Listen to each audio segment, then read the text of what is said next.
This is in my top 5. Easy. The problem is, it's a perfect album. It stinking scared me as a kid. I don't know what the hell's actually going on because I'm not a big lyrics person. He took it personal. That was my diatribe. Are you freaking kidding me? This is where the scene is over. There's no subtext to this. This is a blatant song. This is just the ultimate FU song. I have always loved that. You feel it in your bones. We have to be honest about that. Welcome to, what the hell's the name of this one? I'm calling it Rockers and Ballads. I don't know. No, I'm calling it Bangers versus Ballads. Oh, kitschy. I think we'll have to stick with that. This is why they pay me the big bucks. Yeah, really. All right. Hi. So open up and say pod. It is time for Bangers and Ballads Bon Jovi edition. What does that mean? I'll let Carsen explain.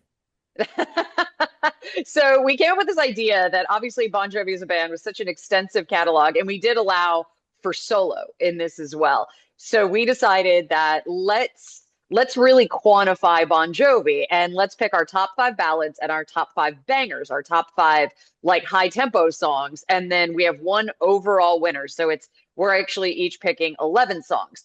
The problem that we found out was Bon Jovi, kings of the mid tempo. So we're going to have to do some explaining if there are songs that we think fit mid more tempo than they are a banger, or even if you put them in a ballad category, or if like me, you might have excluded some, because I'm thinking perhaps we could do a Bon Jovi, I Can't Think of Another B for a mid tempo. But if we could come up with like a part 2 of this episode Bruisers. Where Bangers, Ballads, and Bruisers. I kind of Bon love Jovi it. Bruisers. I love this, Caton. So yeah, if we do the mid tempo, will perhaps make another appearance, because I'm sure we're all going to find, hey, I would have put that song, but I wasn't sure from a tempo perspective if it actually qualified as a banger or a ballad. Problem is, I'm going to say your bruiser is actually going to be your more heavy rockin' stuff. Yeah. Like when you think of the wording. Which they have when you think about, like, If I Was Your Mother and things like that. I mean. Again, that's what I'm saying. Like the banger almost becomes the mid tempo, the ballad and the bruiser becomes that something else. And I don't want to name any more songs in case they're on someone's list. So the format was simple. We did this. We did our top 5 ballads. And again, this is personal choices. Our top 5 ballads of the Bon Jovi / any member of Bon Jovi's solo stuff as well. And we also did our top 5 rockers. We're going to have to justify. What I'm really curious to see is if we're going to have crossover, if someone's ballad is on someone's banger list or the other way around, and we have to say why we think they are what they are. I think that's going to be pretty fun. And then we each choose our ultimate Bon Jovi song, which is not included on either of those lists. Doesn't mean it's not one or the other. Just means that it is our personal favorite Bon Jovi song. Simple enough, right?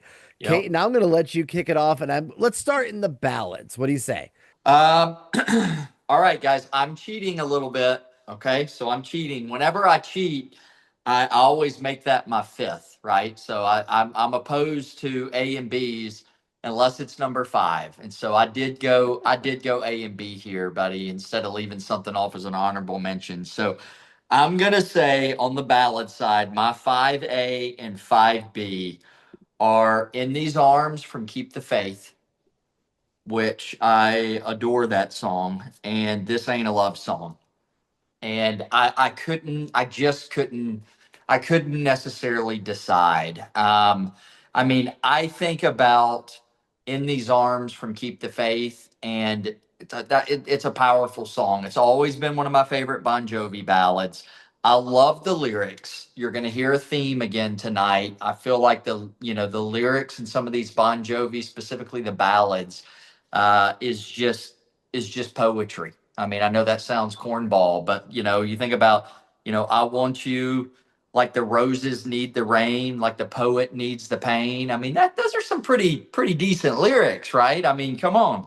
And then This Ain't a Love Song. I mean, I love it. And, again, I love the lyrics. I always, even going back to being like, whenever this came out in high school, I remember I always loved the lyric. I always thought, wow, that's pretty potent. when he talks about, I cried and I cried. There were nights that I died for you, baby. There were nights that I died for you. I remember like, wow, like that is a lyric that grabs you. Like, how can you feel something any deeper, right? So those are my 5A and 5B, man, to start things off. Strong choices, Caton. I mean, definitely could be sitting on a list elsewhere. We'll find out. Of course, you had to cheat. You always do I know it. on the fives, but At least that's all it's number right. 5. That's true.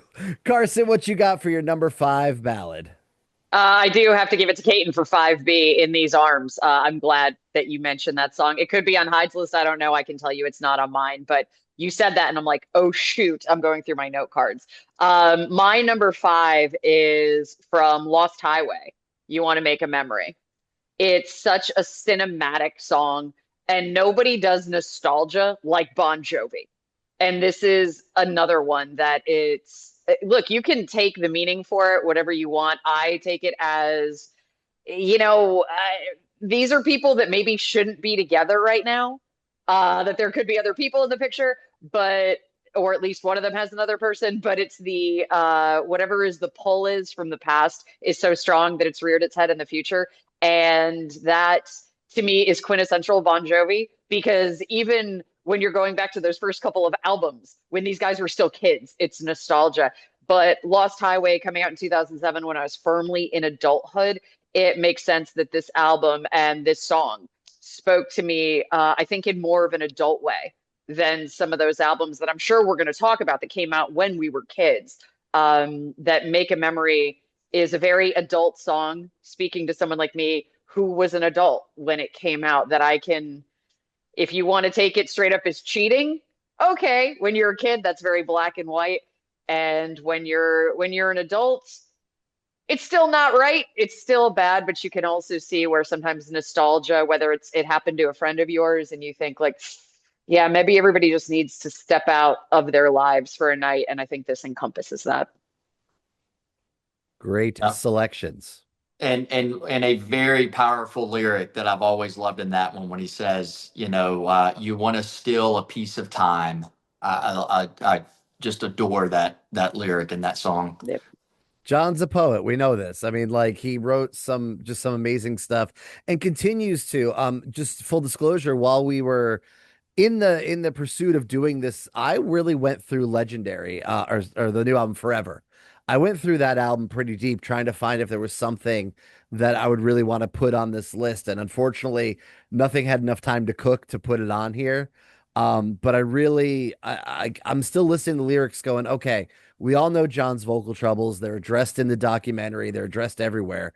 But man, the guy can still write. And what I would love to see John writing for other people at this point in time. If he doesn't want to go out and tour, I feel like John can still write and put something else out there, because I'll talk about some people doing his songs later on in my listing.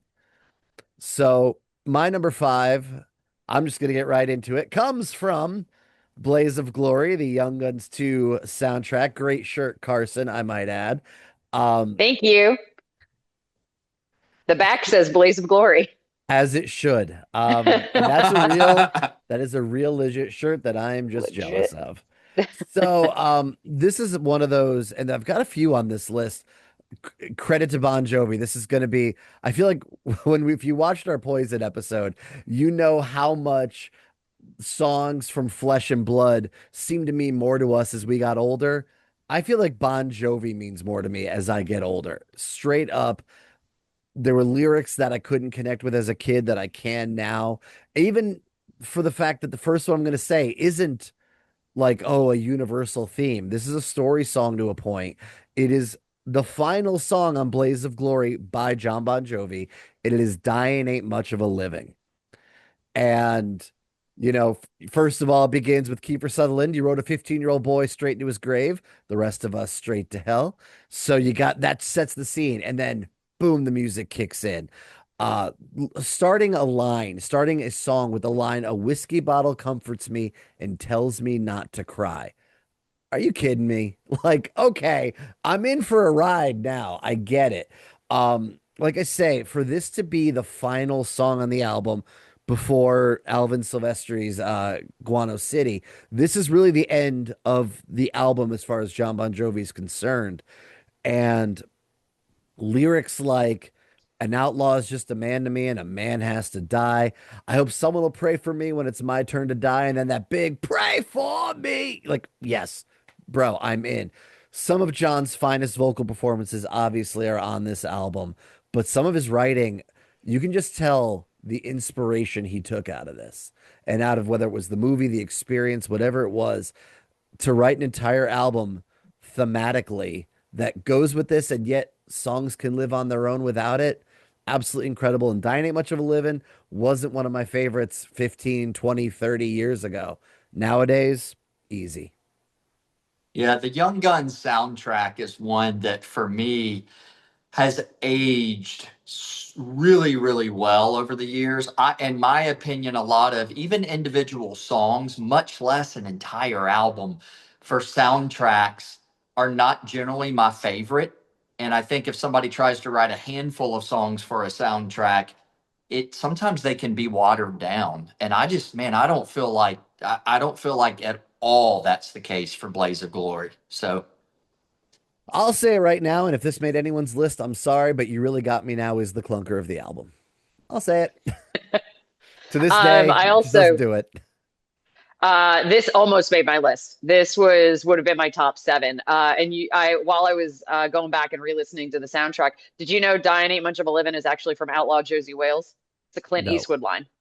There you So are. that's where it came from. Yeah, from a movie from the 70s, which I thought was a really cool tie-in. But of course, John Bon Jovi, like, and I'm sure in like how immersed they all were in that Young Guns world, New Mexico. So I'm sure that there was homage in there. But yeah, that was such a solid choice because, like I said, if we'd had a few more places, that was going to be on my list. Fair enough. All right, Carson, what is your number 4 ballad? From the Blaze of Glory soundtrack. Heard of it? Heard of it? This one's just a little bit different, and I don't know if thematically you would call it a ballad, but it's Blood Money. And because it is, I will say it is the ballad of Billy and Pat. But also when you get into kind of the pre-chorus, lyrically, except when he talks about brothers, like he literally name checks brothers, that pre-chorus could actually be a different form of relationship. It could be romantic. It could be, there's a whole lot of weight behind the lyrics in that song, that it's ain't about me and you. It's This not ain't about about me. It's me. not This about ain't about you. you. And the About good and the you. bad times that we've all been We've through. both been through. Yes. And that's why that I love the harmonica in it. I love the campfire vibe. I love the Western vibe when it comes to, we've talked about before that I work in country music. Country used to be country and Western, and now that's apparently a different thing. But whenever I have songs that actually veer toward that Western sound, I really enjoy that, which is why I think I appreciate so much. I mean, first off, it's John Bon Jovi. Secondly, it's Young Guns too, but also the vibe of that record. It's John leaning into a lot of those Western sounds, and it's on display here. But lyrically, wonder what would have happened if you were the killer and I was the hero. That, like I said, you change a couple of lyrics, you could make this a love song really easy. And a ballad is a ballad in that ballad is just truly a story. We think of ballads when it comes to love, but balladeers and troubadours of old, they were singing stories. And I think this is yet another great example of a story song. good choice.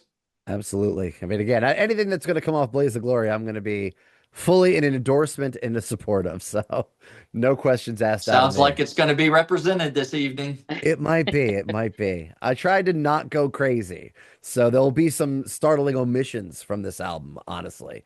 So let's get into it. My number 4. This is going to be my first. Is it a ballad? Is it not a ballad? So my opinion, when I looked at it, put it versus the rockers that I have on my list, I'm going to defend that this one's a ballad, in my opinion. And it's straight off of 1995. These days, title track. Again, mid-tempo rocker, maybe. But to me, this one stays slow enough and gets me there enough. I love this song. I believe it's about 7 minutes long. It's so good. There's so many lyrics to it, and that's why it's a long one. It just keeps going. But this is it builds, in my opinion, it builds upon a concept from another song, which I'll mention soon, so I won't get there now. But I feel like this is completing a thought from another thing in the Bon Jovi catalog. And I loved the sentiment of it. And I think it's something that, especially when you look at it as being in the mid 90s, there's nothing to hold on to but these days. Everybody's got their cross to bear these days. Like this is what the mid 90s felt like. Even as a younger person at the time, like it felt like we were all just kind of going through something. And as much as it can be glossed over, and I'll see kids who weren't alive praising the 90s about how amazing it was, man, this was all of a sudden times were a little tougher in a worldview than we remember them being. And this song, I think, just absolutely nails it and does so in a lot of minutes for a Bon Jovi song. And like I say, to me, these days, I will not be touching it again. I'm sure someone else will. And it bummed me out that it came into like number six a lot in perhaps both of these categories. But these days, phenomenal album, top to bottom. That if I was hard pressed and had to eliminate Young Guns 2, might be my favorite top to bottom Bon Jovi album. But as a Let's statement, it was hard to pull one song out of it. But if I am, it's this one. listen. These days is um, it's my second favorite Bon Jovi album and possibly tied for my first, with New Jersey being number one. So, but these days, and I don't even know if you knew that, Hyde. I mean, these days, that album top to bottom, um, I don't it has spoken to me from day one, that album. Could have been the timing, could have been, 95. I was, it was a pivotal moment going from high school to starting college. I can remember just cranking that album my entire freshman year at Ole Miss. So that is a special album, top to bottom, and I agree wholeheartedly with what you said. When you said top to bottom, the whole picture, maybe your favorite. It may well be mine as well. Fair enough. Caton, what is your number four? My number four is it's a combo, but it's not an A and B. This isn't cheating. This is just an intro. So it's a Ride Cowboy Ride is the intro going into Stick to Your Guns. I mean, you have to have both. You absolutely have to have that intro of Ride Cowboy Ride, which is magic. And then when it goes into Stick to Your Guns and Tico and Richie kick in, da, da, da, I mean, woo, I love it. I've always loved it. Stick to Your Guns is one of my favorites on New Jersey. New Jersey, I just said, is probably my favorite Bon Jovi album. And, I've always loved this song. Um, I love the way it's just so bombastic when it kicks in, the dun dun dun, and then it slows down. I love that. I love going to the slowdown. So you want to be a cowboy. And then, when it picks back up, I love the lyrical content. Again, go to war, but only if you have to. So yeah, this one was when we started talking about this, I was like, ooh, is my list going to be anything but New Jersey? And I quickly realized, yes, it is. It may not, New Jersey may not be as represented as much as I thought it would be. But Stick to Your Guns and a few others, there was no scenario that they weren't going to make the list. This is one of my absolute favorite Bon Jovi songs. All right. I'm going to go with my number three to kick us into this one here. Now, this one, again, not one of my favorites when the album came out. However, as much as I said I would love to hear John Bon Jovi writing for other artists, this one really popped to me when done by country singer Chris Ledoux, and that is Bang a Drum. Also from Young Guns 2 soundtrack. I swear it's my final ballad on the list, but from that album. But seriously, this one I love John's performance on it, but man, when Chris did it, Chris with that voice that you believe everything he says, everything he sings, it was Bang a Drum was written by a 20 something, perhaps early 30 something year old guy at the top of the world trying to relate to not being there. And when you put it in an old rider's gruff voice in his 40s, ooh, it became magic. But what it made me do was go back and really listen to this, and especially within the context of the album. But what gets me now, and this goes to what I was saying about these days feels like in my own brain a continuation of the second verse of this one about I called my brother just the other day. I said, John, I'm going to die if I don't start to live again. I could kick this bad world's ass if I could just get on my feet. I think that is such an amazing line Yeah. that I think everybody has had the world by the scruff of the neck, except they don't have the grip strength. And I could kick this bad world's ass if I could just get on my feet. Been there, always there, quite frankly, perpetually there. And so that line, I love the chorus, the little gospel chorus that sings it at the end of the song. And again, bang a drum for everybody. Bang a drum for the sinners, the sins, the losers, those who win. Yes, it's just something about it. It's a rallying cry. And it's weird that to me, this wasn't a single for John. And yet for Chris, it was. And what did Chris Ledoux do? Sorry. He said, Did he do it? he did it. He brought in John. He had John sing on it with him. John Bon Jovi singing on this song on Chris Ledoux's version. And it's like breaking it down. And I'm not going to say Chris countrified it because in a lot of ways, Chris is actually more rocking than the original. But he brought John in, and John sings that second verse again. And it just, the two of them working together with John being just that 10 years older, it's magic. So again, I love this original version. This isn't just praising Chris's version, but it really is the strength of this song that 10 years on, it lived on this whole new life, even to another level. All right, Caton, what's your number three? All right. My number three, holy smokes, from the Young Guns soundtrack. Here we go.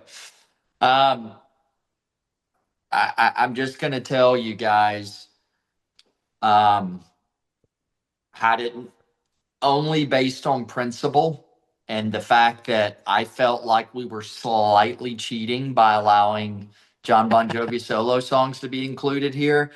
Um, And Richie.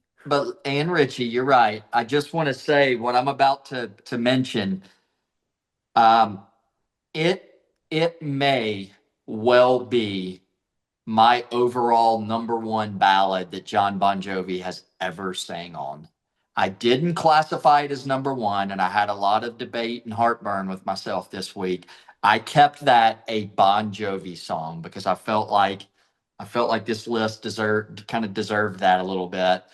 But I'm gonna tell you, I don't know if there's a ballad that grabs me in the emotions as much as Santa Fe.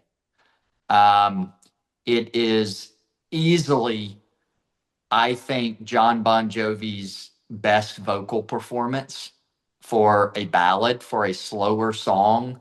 When he when he kicks in and is talking about, I just feel like there's such a sadness and like yearning and like pain in the way he sings. The spirits, they intoxicate me. I watch them infiltrate my soul.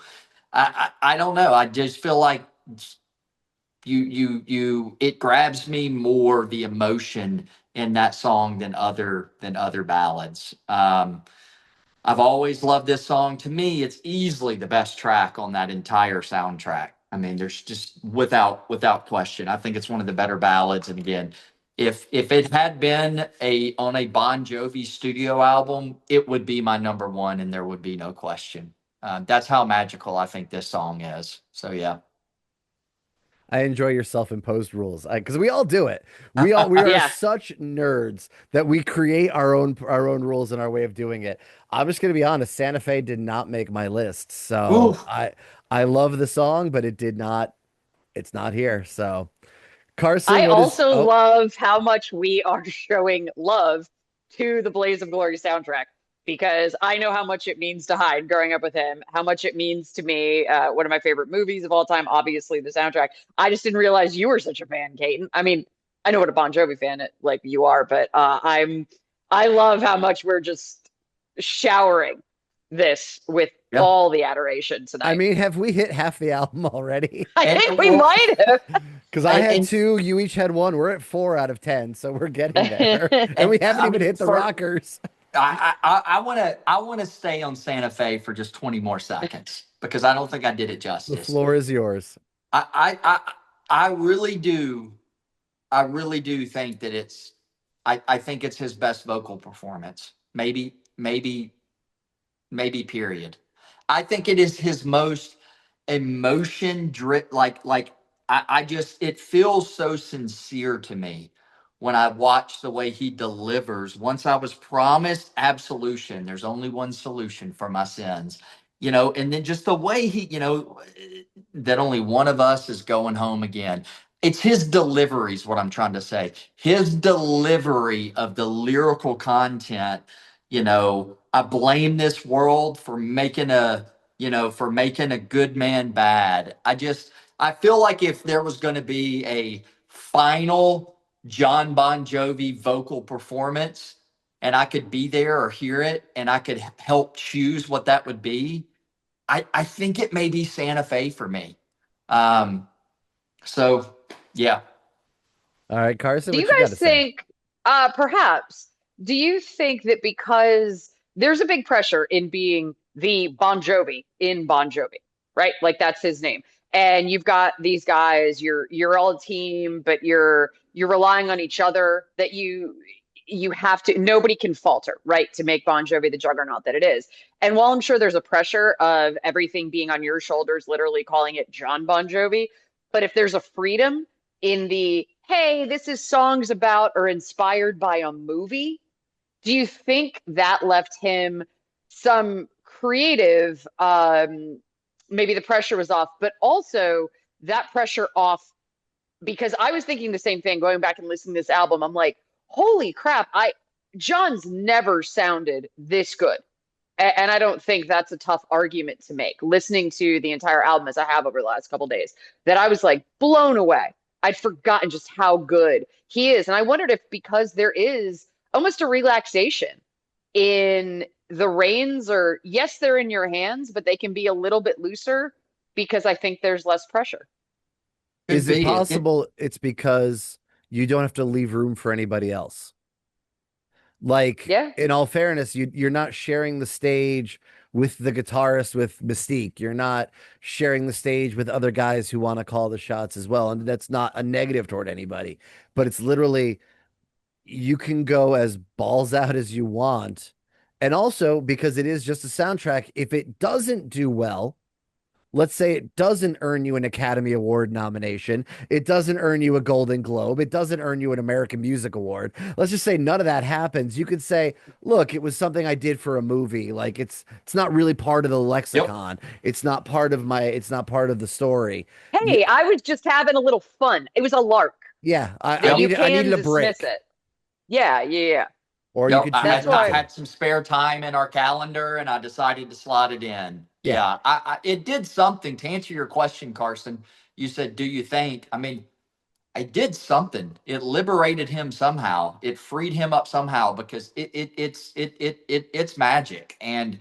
I'm generally a believer that most things submitted for a soundtrack are just not my favorite or oftentimes can be fairly watered down, and I think they kind of can be an afterthought, like, oh, that wasn't part of our primary catalog, or well, that was just a solo bit that I did. And so I don't know, you may be onto something there. Hey, the things you just rattled off, Hyde, I take it all those things were actually delivered with this album. Yes. Okay, I didn't Yeah. realize that. I Oh yeah, didn't. he Blaze of Glory Wow. did very well for him. Now, Caton, you haven't seen this yet, but this is Carson's new shirt Oh wow. that I just picked up in a vintage shop, but it literally has Young Guns 2 on there as something this person loved. Man, look at I that. don't know if we could quite see it. Yeah, I Where saw it. Okay. I Oh, saw did it you? there at the Okay. bottom. Young Oh, Guns there it 2, is. Above Danger, Danger. right above Danger, Danger, and right below Guns N' Roses. Gotta And you love had it. Tora Yep. Tora, and I mean, like, this is a time capsule that I couldn't leave behind. No. So, Is I did. London on there? London Choir Boys London. are on London there. Choir Boys. Wow. Yeah. Like you've got Tora Tora, you've got you got Steel, you got Gorky Park, Black Crows, Dangerous Toys, Alana Miles is on here. In Wow. addition to U2, oh no, London Beat is on there. Nirvana and REM are on here with MC Hammer as well. Wow. So like it's just it's And a That Tesla is a time twice. capsule. Tesla's and on there twice. Tesla's on there twice, and I believe Aerosmith is as well when I looked at it again. And Tim Carr. Oh. I told Him? Hyde, he sent me a picture and I go, oh my God, did Suzanne Holman make this? Because that was my best friend in sixth grade who absolutely puffy paint. And this was all her notebooks. She had all those bands on. I mean, I did too, but I don't think I doodled on my notebooks the way that she did. And I was like, I swear she made this. And Well, it was hanging on the wall. And so Hyde says to the guy, like, how much is that sweatshirt? And the guy wanted 25. I said, offer him 15. Because with all due respect, I'm the only person who wants that sweatshirt. I am the only person who will pay human money for that sweatshirt. It's amazing. But yeah, we did. I'm actually glad you didn't leave that hanging there. Exactly. It's kind of like the Bon Jovi lyric, you want to steal a piece of time. I mean, I think you stole a piece of time with that sweatshirt. And I just want to say this, whoever made that sweatshirt, they absolutely watched the Moscow Music Peace Festival, because I just want to say, and I stand by this, nobody, and I mean nobody, knew who Gorky Park was before the Moscow Music Peace Festival. And yet, is Cinderella not on here? I thought they were. I'm trying to look real quick. If they weren't, then this is not Suzanne Holman's. No, no, no. She was so in love with Tom So Tooker.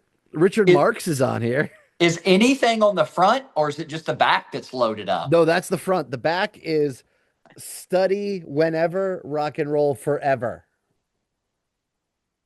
Like that is That is great. I am gonna wear I don't know what show I'm going to, but I will rock it. I No. love that tagline. Study whenever, rock and roll forever. I mean, that's great. Pass it along to your kids. Absolutely. Yep. All right. So we're going to move on to Carson, your number 3. My number 3 is actually another one from Lost Highway, which is Seat Next to You. That it's interestingly, it's not really nostalgia. It's a slice of, I think, a couple who's been together for a while, but still very much enamored with each other.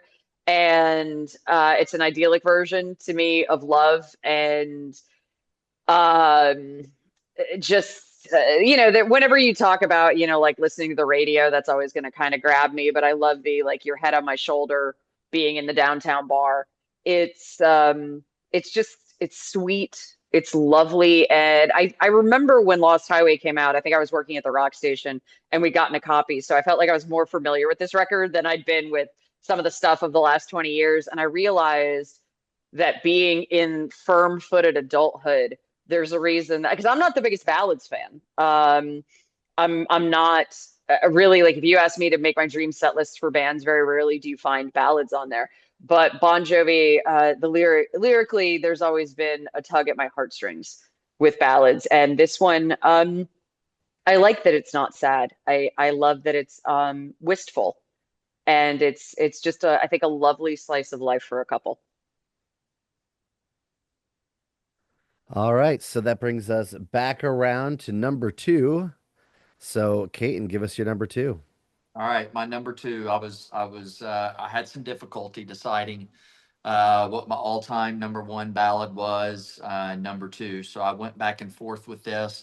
It's kind of a coin toss, I'll be honest. So this could have easily been number 1. But I am gonna go with "I'll Be There for You" off New Jersey. Straight up, it's my number 2 as well.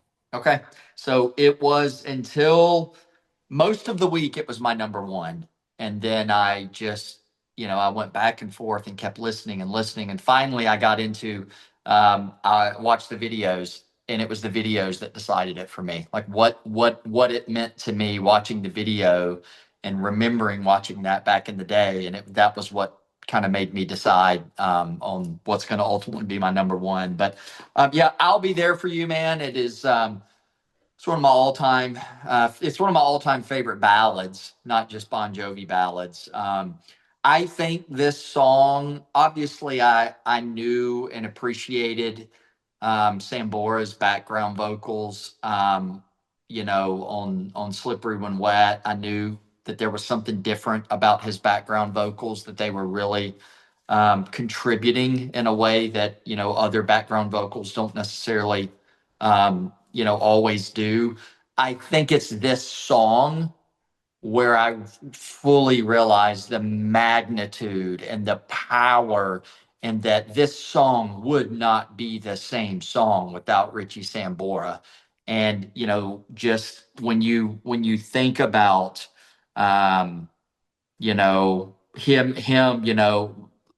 "Oh woman, my hands are dirty." Just, when I think about the chorus and I think about that line, I don't necessarily think about John Bon Jovi's first line of, I think about Sambora's echo there of, "Oh woman, my hand." I mean, it's so, to me, Sambora means so much to these Bon Jovi songs. And, I've watched some videos of just Richie singing "I'll Be There for You," and it's magical. I mean, it's powerful in a different way.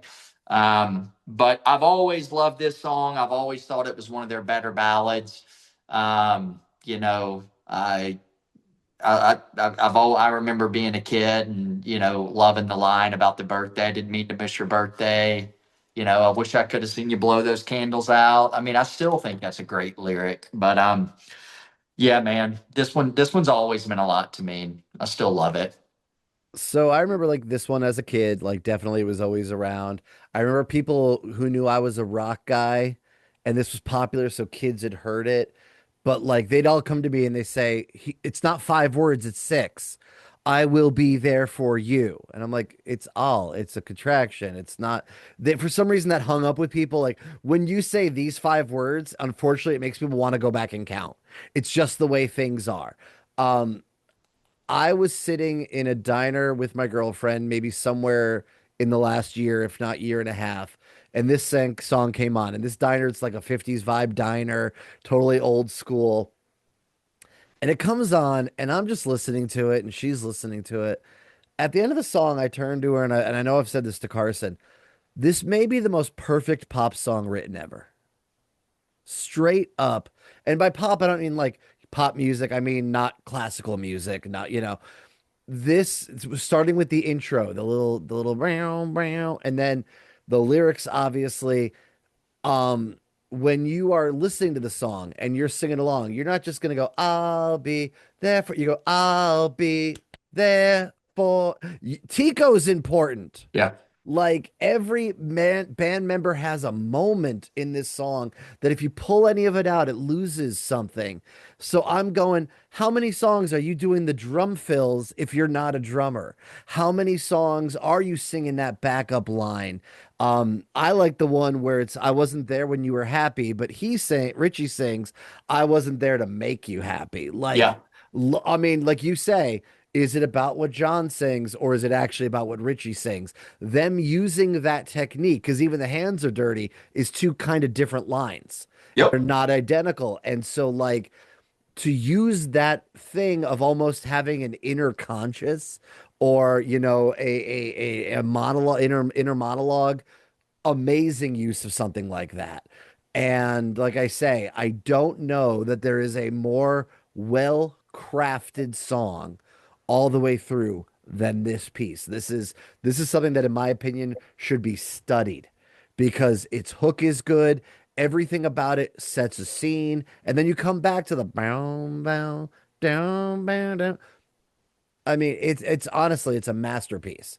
It Yeah. just isn't quite my favorite. So And what about I quoted the lyric, but let's just give kudos let's give kudos to one of my favorite Bon Jovi. I don't know what you call it, scream, if you will, coming Oh, after, I wish I'd seen yes. you blow those candles out. Oh, And when he does that heartfelt scream, I mean, woo, love It's it. it's almost Mary Clayton-esque because his Yeah. voice cracks.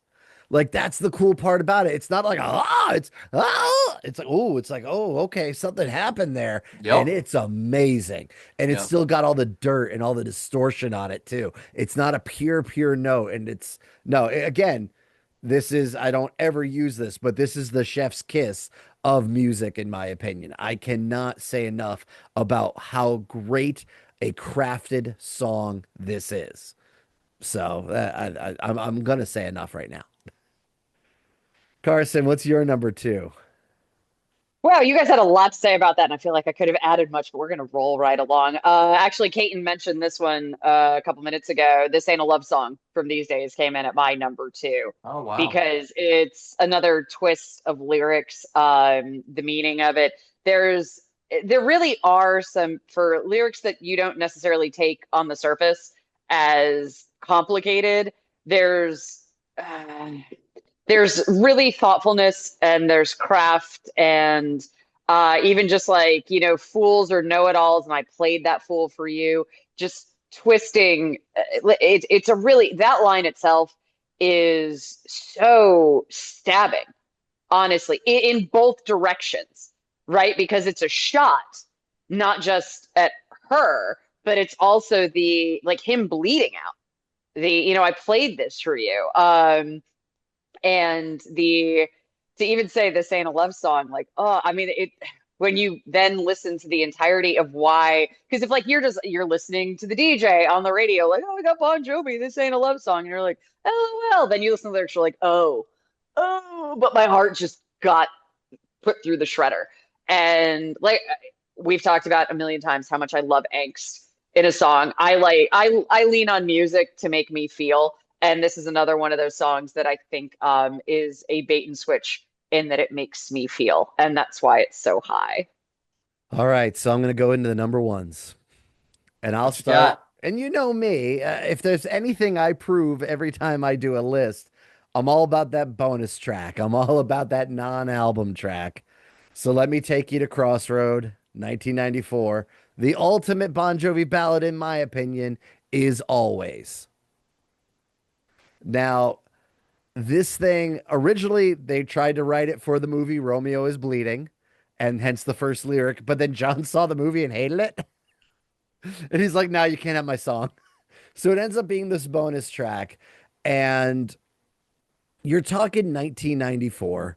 You're talking a time when these bands are struggling, and Keep the Faith did well. Bed of Roses was obviously huge, but 94 could be make or break for these bands. And you put out Always, and it works. It is a big ballad, orchestration, piano. It is everything that grunge and gangster rap is not, but you can't keep a good song down. And Always is it. Everybody could go with this one. This to me is all about John's vocal performance. Those long lines where he's holding out Always. I'll be there when the stars don't shine. The words don't rhyme. All that is so good. Um, this is just such to me peak of yes, this is how you write these ballads and why John and the band is so good at what they do. There ain't no luck in this in these loaded dice, baby. If you give me just one more try, like we I think we've said it in our own way throughout.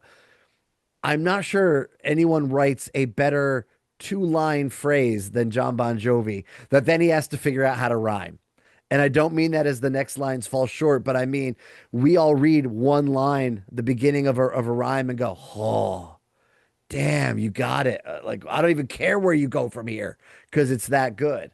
And then, of course, this video was huge. Again, in an era where, if you remember mid 90s videos, everything is distorted and dark. And what do they do? They create a mini movie that not only is in itself like this production, but you want to talk about amazing actors who are about to blow up. Carrie Russell is in this video.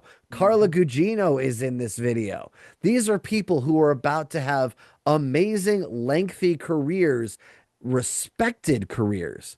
And here they are in a Bon Jovi video. Carla Gugino, fresh off of Good Morning Miss Bliss, for all you Saved by the Bell fans out there. She And was Zach's original love interest.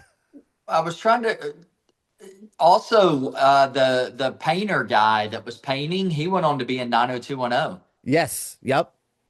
Yeah. And that's the thing, like it's just whoever cast this, and I'm gonna say as a director, this is directed by Marty Callner, who in the 90s is creating these type videos.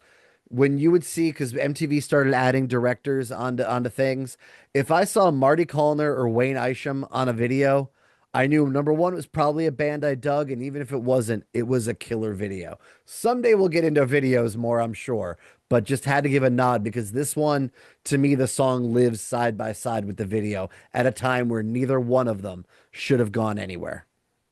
Hey, Carson, do you mind if I go next? Not at all. Okay, there's a reason. Yeah. I just told you my 1 and 2, and I said that I'll Be There for You could have been number 1, and most of the week it was. And then I told you that I went to the videos, and I told you that I let the videos help me, right? The number 1 Bon Jovi ballad of all time is always Hydride. That's my number 1, and he's right. This video is a mini movie, and it was like a time machine when I went back and watched this week. I have not seen that video, perhaps since back in high school. I don't know if I've gone back, and I've gone down many YouTube late night rabbit holes with videos. But I don't think that I have seen this in many decades. And the song grabbed me all over again. It's not only in Hydrite, the way that he draws out and extends, not just always, but what comes right before it, the baby, when he just drags out, I will always love you, and then he just drags out baby. And then, I mean, but this video is so good. I was watching it and it was crazy how, your mind just remembers these things. Before Carrie Russell, she's watching the video, and then, the girl goes out for groceries. Carrie Russell goes in there.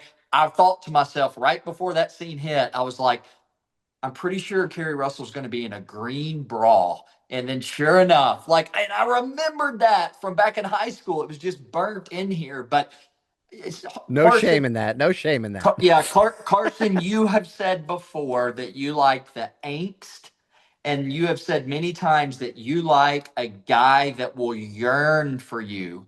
And I don't think there's a vocal delivery where John Bon Jovi, where his vocal tone and presentation is yearning more than in the chorus of this song.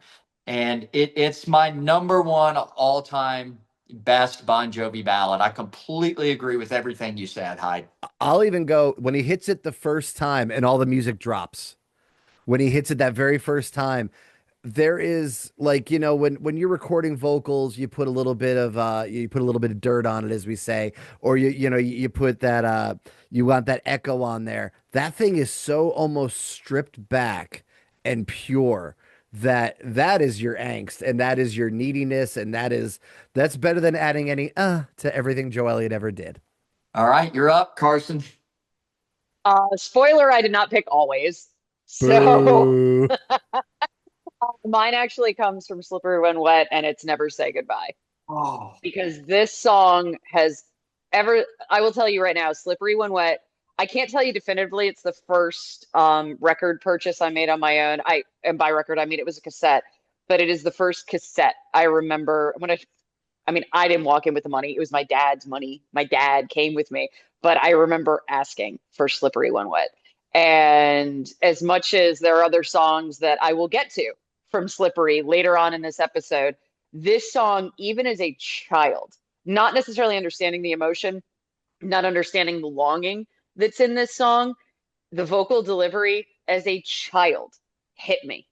that I could read the emotions. It made me, like I mentioned earlier, it made me feel something. I don't know what that was because I'm maybe like 6, 7 years old, but there's a feeling in this song. When they talk about there are songs you can hear, you may not even understand the language, but it's the universal language of music. That's how I feel about Never Say Goodbye. I can't even tell you this is one of my favorite Bon Jovi songs of all time. But when you're asking me to rank their ballads, always, you're right. It's spectacular. Never Say Goodbye for me, for personal. That having bought that tape and then going through and living a high school experience, and now as an adult, even when I hear that song, it pulls at my heart physically.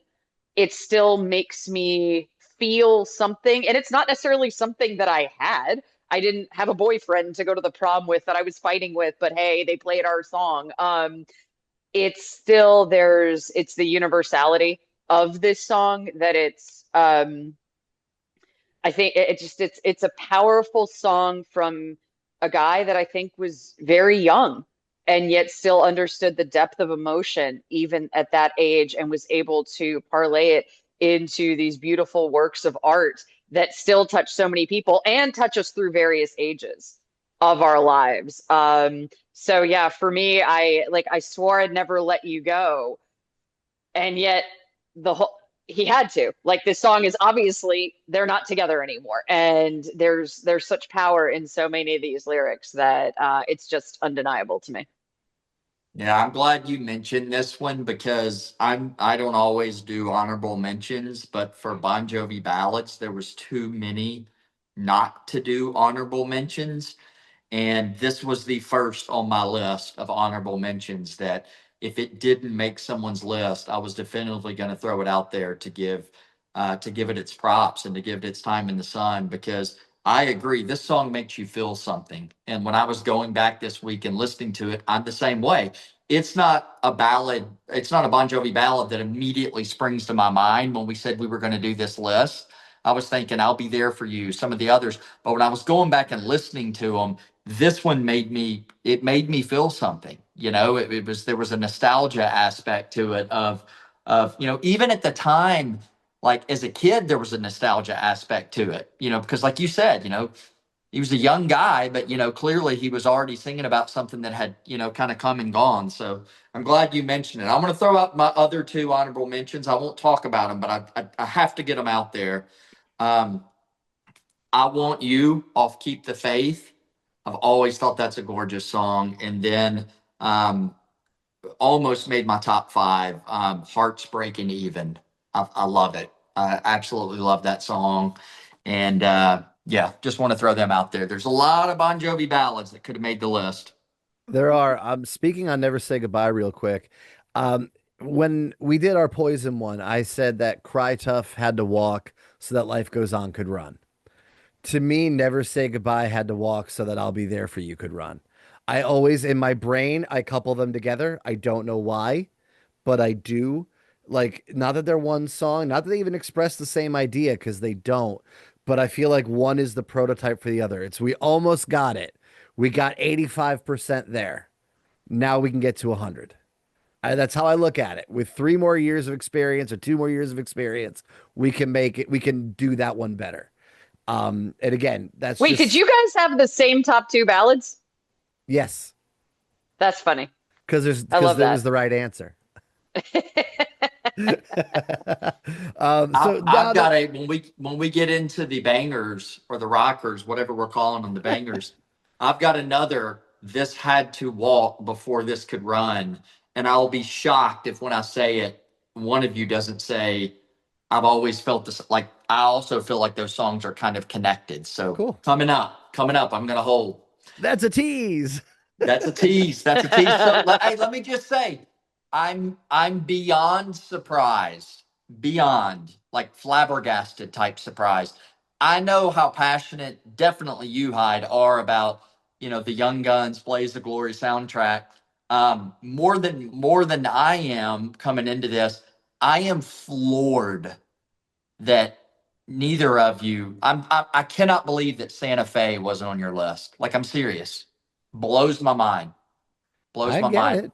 It's just not one of my top 5 ballads. Well, maybe it's your all-time favorite number one, and we're going to Maybe hear it's the about most it. epic song or something. If we needed to go with an Hmm. epic idea, but um Top 5 songs with city titles in the name. all right. So if we've got nothing more to say about ballads, and let me tell you, it was actually hard to leave Miracle off of this list too, just because. Yeah. And Miracle, I did not like back in the day.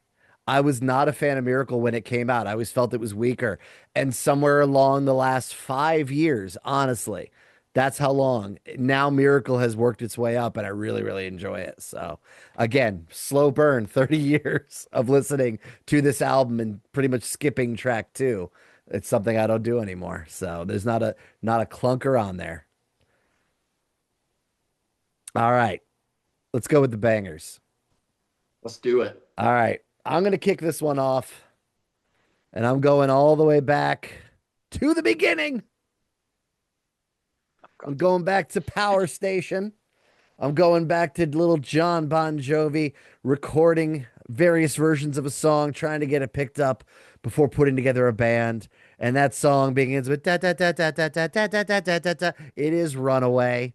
And again, I can't say. Do you know what song wrestled with Runaway in my world?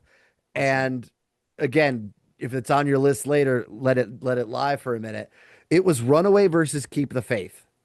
Were the ones that I was struggling with here. So I'm cheating like Caton and doing a 5A and a 5B.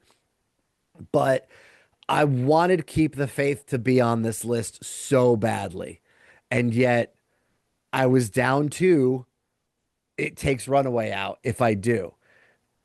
And I couldn't do it. So Runaway is in because seeing them live, I've only seen Bon Jovi one time, and that was in 2013. And I don't think anything made me as excited as when David Bryan kicked in that keyboard. That it hits you. You want to hear it. And it's like, you know what? If I go to that moment, as Carson always thinks of the live moment, nothing is going to get me as jazzed. Even if you played songs I like more, nothing's going to get me more jumping up and down than da da da da da da da da da. No, great. And again, this is the beginning, and this is a maturity in this writing for a 22, 23-year-old guy to be writing at the time. And the high notes at the end. Let's just give our love to those notes, never to be heard again, and that's okay. They shouldn't probably not be.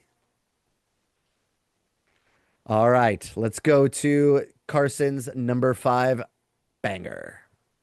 All right, my number 5 banger. Let's revisit the Blaze of Glory Young Guns 2 soundtrack. Starting off with Yoo-Hoo, I'll Make You Famous. Billy, Get Your Guns. That is okay. I do have to preface with we look at that with your hot sauce. Billy the Kid hot sauce, as everyone Show chat. the And Billy I've the got a Kid hot picture of sauce. Billy right there. So Billy can You get have his a guns whenever picture he of wants. Billy? It's the Yes. only picture of Billy. The only confirmed picture. Confirmed. I know there's the croquet one, but A whole different thing. but I did want to talk a little bit about how we compiled these lists. Ballads versus bangers, and then we have the bruisers now that we've talked about, the mid tempos. I found it to be a struggle. If there was something that I considered mid tempo, I didn't put it in the bangers category. And you referenced the set list with Bon Jovi. This is how I kind of looked at it. If I was going to build an all rise Bon Jovi set list, and we will come back to that phrase later in my list. If we were going to build the all rise Bon Jovi list, it had to have a certain tempo for me. And that's why there might be songs that'll be on y'all's list and you can defend as a banger. I tried to keep it faster, more up tempo, a little bit more driving. And there are things that I feel are lacking on my list. But if we do a mid tempo, I know they will resurge. So that's part of how Billy Get Your Guns is showing the love, is getting the love for me tonight. But also, I think there's such a solid guitar interlude in this song, not even solo, but just like the in between with the guitar and the drums that you get in there, that for being a John Bon Jovi project as opposed to Bon Jovi, that you do get the showcase of instruments outside of just his vocal performance or his writing. And then I still love the line, "That's the price on your head for the price of fame," because it's so look, is it very much Billy the Kid, it's, a time of celebrity as notoriety, sure, historical context, but that's a line that could live in perpetuity. And I think every year becomes more and more applicable to the lives that we live. And it's just a solid song. I think we've all talked about, we can all agree this is just a solid album. And yeah, it had to make an appearance. Yeah, I see an upcoming standalone episode on this soundtrack. My goodness. I think it should. I mean, again, we've now hit 5 songs. We've hit half of the album and haven't even hit either single from the album. So who knows what'll come up. But I want to piggyback on this one because again, obviously I do love this album. I love Billy the Kid lore, and Billy Get Your Guns was a hard one for me to leave off, but you'll understand why I did in a little bit. So Caton, what you got for number 5? I think there's a guy standing over your shoulder that agrees with you as well. Yeah. All right. My number 5, guys. So I'm staying in theme and I'm cheating. So I have a 5A, 5B.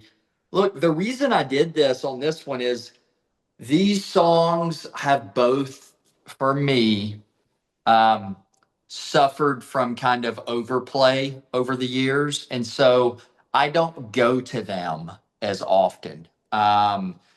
There's some songs that are overplayed that it doesn't matter. I'll still go to them. We've talked about that before. They don't fall victim to that because they're just so powerful or they mean so much to you. But for me, and I had to really think about which one of these two, and it's You Give Love a Bad Name and Living on a Prayer. And I think about these kind of, Hyde, you mentioned it a few minutes ago. There was a song and you said, I kind of think about them, that's how I think about you give, Love a Bad Name and Living on a Prayer. And I kind of had to go back and pause for a minute, as well as I know these songs. Of course, we can hum these in our sleep. I couldn't really answer the question without like pausing of like, well, which is your favorite? Like I had to kind of think about it and be like, well, they're kind of all one song. To me, I think about them like that. Um, my favorite of the two is You Give Love a Bad Name all day long.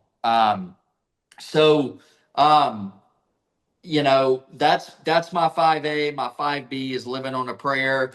They're such iconic songs.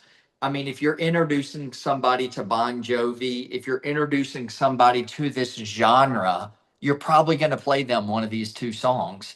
Maybe you could argue Wanted Dead or Alive as well.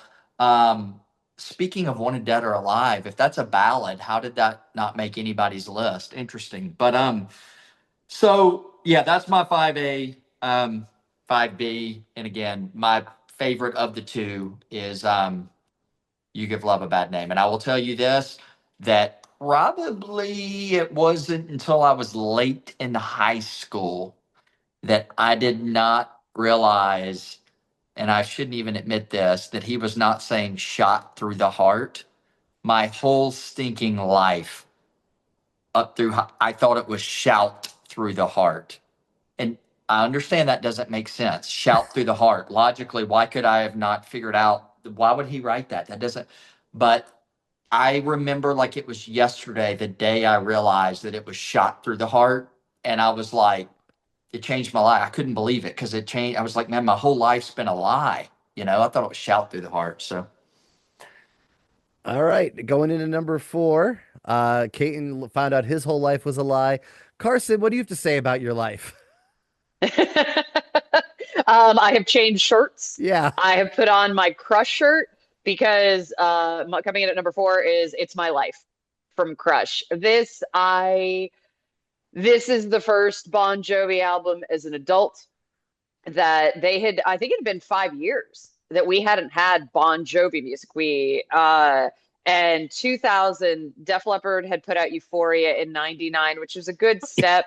But I always argue Bon Jovi kicked the door open, that people were ready to accept those bands back in, and you needed a Bon Jovi, you needed a Def Leppard to do it. Def Leppard pushed the door, Bon Jovi blew it off the hinges because that's what that band can do. And it was also such a good, solid album to roar into the new millennium with. And the lead off single was It's My Life. And I remember working at NBC and they played the Plaza at the Today Show. And I knew the stage manager. I was like, so I'm going to need to be up real close. And he was like, all right, make me some chocolate chip cookies. Yes, here's 4 dozen. And so I got to be right there in front of the band, in front of John, where he was wearing this shirt. And then it was my mission the next year when they toured. I had to go because it was MetLife Giant Stadium. I had to go to like every merch stand to finally find this stupid Henley. It says Bon Jovi in equally small letters right at the back. But it's because John was wearing this on the appearance and I coveted this shirt. And then It's My Life for that duration of a year, that song waiting from the album release then to going to see them at Giant Stadium. That song was on repeat because as cool as it was that I had worked at NBC, that job was over. I worked at MTV, that job was over. I was kind of in a, oh God, what am I doing with my life? And I found my way back into radio. And we've talked before. I've said how music sometimes I feel cloaks me in an armor, and It's My Life always gives me that armor. That right out of the gate, wow, wow. It's a strong statement musically. It's super strong lyrically. This ain't a song for the brokenhearted. He's giving his Jersey references. Frank Sinatra, Tommy and Gina make a comeback, and it's I ain't gonna be just a face in the crowd. And I don't know how much I've shared this with either one of you, but like having come straight out of college and gotten a job at NBC, super high profile, and then that job ended. And I was like, oh God, do I just go to regular life now? There was really like I was a little bit lost in my head. And this song, there was armor in it. There was a no, keep rolling, keep making it on through. So there's obviously a sentiment for me, this song, but it's also just a go rage song. And it's so good live. Like I said, I kind of built my list on these are the songs that I would want to be in an all rise set list. And you couldn't have one without It's My Life. Caton, you're number four. My number four is off New Jersey. I had so many from New Jersey that could have been on my bangers list that I had to really narrow it down. So honestly, I was deciding between Lay Your Hands on Me, Bad Medicine, which some people say is kind of a corny, like, oh, that's not a great song off New Jersey. I completely disagree. I've heard Bon Jovi fans that think Bad Medicine has not aged well and that it's just We've heard cheesy and Def that Leppard fans who don't want to hear Portsmouth Sugar on Me yeah. live. So So you know what? anyway, I didn't know if I would get any funny looks from the Bad Medicine comment from you guys. It could, but so Lay Your Hands on Me, Bad Medicine, and Born to Be My Baby. They were in the battle in my mind. I went back. I really studied. I knew I was probably only going to let one of those three live on my list. Born to Be My Baby gets it. Born to Be My Baby is my favorite of that batch. Um, my heart beats like a drum. And I love the all night. Born to Be My Baby. I love it. It just it's man, New Jersey. That the feel of that album, though all those songs just mesh so well together. That was such a just well written album. I mean, I feel like so many of those songs you can just tell they were written, for that album, for the New Jersey session. I feel like they grew a lot. I feel like there was progression. I really do. I know some people, gravitate towards Slippery over New Jersey, but not me, man. I've felt that way since I was a kid and more so as an adult. I mean, New Jersey just stands out for me. So, Born to Be My Baby's my song, but I'm just taking and pausing to share my sentiments about the whole album, New Jersey, because I just feel like those three, Lay Your Hands on Me, Bad Medicine, and Born to Be My Baby, they just encapsulate so well what that album was and the feel of that album from a rockers or bangers standpoint. Those are the three that I would kind of go to say this is what that album sounds like. So that's my piece. I would say that New Jersey is where they figured out how to write the album. Like, I feel like, again, Slippery's singles might even be stronger singles than the New Jersey singles, let's say. There may not be a song on New Jersey as strong as Living on a Prayer or You Give Love a Bad Name, but I think it's not the complete album. I think it's a singles record. And I think New Jersey is we're making a full statement. There's a front to back here, and you see that carry forward Well that said. Bon Jovi would do that. So I think that's the thing. If you are like us into listening to a full album, there was a satisfaction in New Jersey that you wouldn't have had from Bon Jovi yet. Yep, I agree. All right. So my number four is not a song for the brokenhearted. It is. It's my life. Again, everything Carson said makes all the sense in the world to me. The fact that it reintroduced Bon Jovi because what they had that other bands didn't was this 10-year span where they did go out and tour these days, but not in America. They deliberately took America off. They knew it was a hostile time in America for bands like this. So instead of coming down to the level of playing the Sheds or whatever, and I don't know that they would have ever been at that level, all the bands who were trying to crank it out, again, we look back in 96, so many bands threw in the towel. Cinderella called it a day. Tesla called it a day. Like everyone knew by then, like just take a break. So they did these days, they toured abroad, and then they said, let's take a break. We're not done as a band, but we need a little spot. What happens then is you've got this time where you can go, what do people love about us? And Living on a Prayer keeps getting bigger. Doesn't matter. It's in every bar, it's in every jukebox, it's in every sporting event. People want to sing along to, oh. So now you know what do people love about Bon Jovi that we can tap back into. They love Living on a Prayer. Okay. So we'll put the little vocoder and we'll put, Tommy and Gina back in and let's go. And I'm not saying it was written to become a hit. I'm not saying it was written to tap in, but it's all there to me. And if you wanted to do the return to form of, hey, I bet you missed this. You didn't know you missed it, but I bet you did. Bon Jovi nailed it better than any other band did. For all the bands that had success coming back out of retirement or doing the return to form, Bon Jovi did it better, and they were at a platform where they were bigger at the time to do it. But you're talking 99, 2000, every radio station, pop station could have said, we're not playing Bon Jovi. We're playing Mhm. NSYNC. We're playing Britney Spears.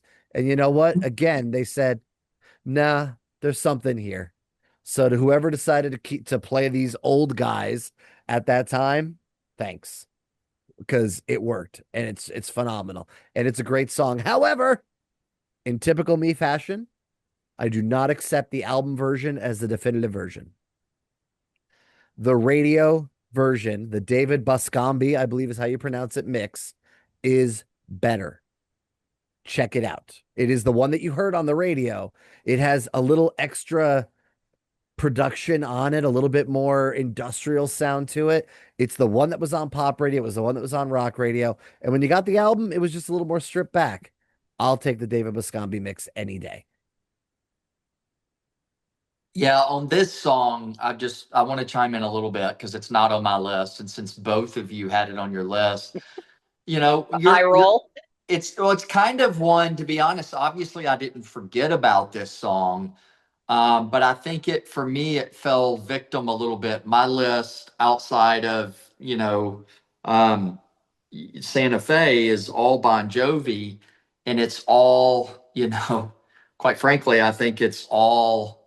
Um, no, it's not. I've got some these days. So anyway, I just didn't. I think it fell victim to it was like newer Bon Jovi, and I know it's not technically newer. What year was that?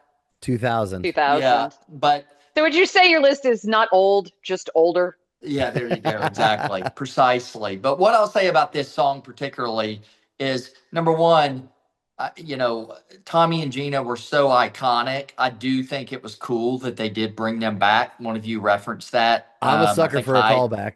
Yeah, I think you Same. referenced that. So and then I like what you said, Carson. I've been thinking about it since you said it.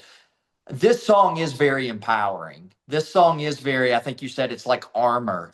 Like this song is a go out there and in your adult life, you think about it, just it's empowering. Go out there, tackle that job interview, go out there, tackle that project, that. So it's not modern day because it's older, but it's a chapter 2 of their career, and they successfully created another anthem. And that's hard to do. But I would be, I think most people would be hard pressed to say, It's Your Life is not an anthem, because it really was. It was just kind of, maybe their second chapter anthem, if you will. Oh, absolutely. All right, Carson, your number 3. My number 3 also comes from Crush, One Wild Night, because I referenced getting to see this tour at Giant Stadium, and it was August of 2001. They actually did 2 Wild Nights because it's Bon Jovi in New Jersey. Of course, it was going to sell at the stadium twice. And when I tell you this song live, the heat of New Jersey in August, the sultriness already of the rhythm of this song, the sexiness that is John Bon Jovi, who is an entire stadium stage away from me. But going to see Bon Jovi is akin to seeing a preacher because John has the audience in the palm of his hand. And this song, talking about the natives are restless and the voodoo mojo brewing and could knock a witch off her broom and the most fun you can have with clothes on. It is a sexy song, but it's upbeat, and it's when I tell you the entire crowd who may not have known this, because you got to think it's Bon Jovi. People were there to hear Living on a Prayer. They're here wanting to hear Dead and Alive. Maybe they knew It's My Life. Maybe I'll give them credit. Maybe they knew this song, but I'm going to bet not everybody did. That entire crowd was on their feet, captivated by John Bon Jovi, just clapping his hands and singing with it. And it was an experience. The song on its own is still fantastic, but to be in that live cauldron of sweat and fandom and magic, it was unreal. Especially when we didn't know then, but less than a month later, you have September 11th, and the world changed specifically for that area. And it was maybe one of the last nights of true fun that I can think of having before things shifted and before we were more cautious and before we had heavier things on our heads and our hearts. And whether that was that one tragedy or whether it was the tragedy that is adulthood and maturing, it's a bittersweet memory for me, but the song itself is just a powerhouse. It's so good. It's so sexy. It's so sultry and is up tempo. Did the T-shirts from that night say 2 Wild Nights on them? Did they make a special T-shirt? The poster did, because I bought 2 posters. That's what you just said is too good for them not to have captured that. And it was actually filmed for VH1 the night that I was at, and they aired it 2 nights later. Oh, wow. And so we had that recording somewhere. I'm sure it's on YouTube now. But it was like, that's a really cool thing, that this broadcast quality recording of a show that I was at. For sure. I think the only other one I ever had was Garth Brooks in Central Park. I think that's the only other one that Voodoo Lounge. Was that recorded our night? We talked about that. Yep. Oh, that was our night that was recorded. Okay. So 3. Yep.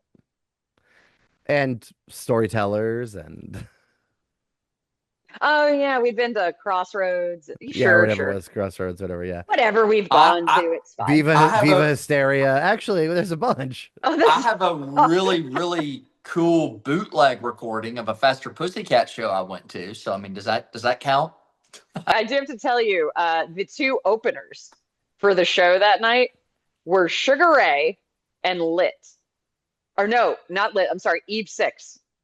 It was Sugar Ray and Eve 6 was open that night, which was fine. But it's funny because everybody's there to see Bon Jovi. We're all like, "Oh, that's a Sugar Ray. Oh, you're that guy. You got the hair. Cool. Where's John?" Like, you can tell all the Jersey bitches. Where's John Bon Jovi? I'm waiting on John. Where's he going? Where's my boyfriend? All right. So my number 3, we've talked about this album a few times, so let's just hit 60% of it off of Blaze of Glory. The one thing I haven't mentioned, Carson, you talked about the guitar solo, other songs. I purposely waited until this song to talk about Mr. Jeff Beck because John Bon Jovi got Jeff Beck to be on this album all over it. He does the guitar solo in Billy Get Your Guns. And on Justice in the Barrel, which is my number three rocker, he does this. First of all, you get Lou Diamond Phillips redoing his Native American song that he does when Doc is killed in Young Guns 2, along with a woman, Maxine Waters. Yes, it's the same name as the senator, I think, but not the same woman. She sings with him. It's this whole thing. It's beautiful. It's quite an intro. And then all of a sudden, Beck comes in and does his thing. And it just gets more and more. And then, and just, I love everything Jeff Beck does. When he does that little dive bomb thing, oh, incredible. And then when all that's done, we actually go into the real song itself, which almost feels like a completely different thing. Um, Again, cool riff on this one. Lyrically, this thing is just so good. It's like every other line is something that is so stellar. Um, I've been broke, I've been hungry. I think they're both my middle name because what you get in life, you take it. You got to hold on and make it last because they say good things come to those who wait, but it's life that goes so fast. I mean, take this from a guy who has a girlfriend that he dated briefly 20 years ago. When we talk about all the things that we didn't know each other for, like life does go fast. So it's very crazy to hear these lines now. What this song excels at beyond being Jeff Beck is we've talked about this, especially in the Poison one. I particularly am a fan of when lyric and rhythm and hits come together, and this song is full of them. Where I jumped head first into a bottle. Like great stuff there. So, Mister, can you help me? Boom, or are you my gun? Have the ghost of justice brought you here to me to taste the ooh, yeah, barrel. Yeah, I mean, just this everything about it, you feel it, you sing it, it's so good. Again, I don't think this is one of my favorites in the first decade this album came out, and one day it just hit me and I was like, yeah, I love this. And there's even footage out there that aired on MTV where Jeff Beck plays something and John turns to him and says, hey man, could you maybe like do it like this? And Jeff's like, yeah, okay, I'll do it. And then all of a sudden you see John turn his face away from Jeff and go, hold on. No, I'm telling Jeff Beck how to play. No, like he's like, no, you do it your way. Like it's that moment of like, okay, it wasn't what I heard in my head, but that's Jeff Beck. Like, what am I doing? And That's it's great. such a beautiful, pure moment from John and the reverence, which as much as he's got something, and Jeff's just there as a session guy in essence.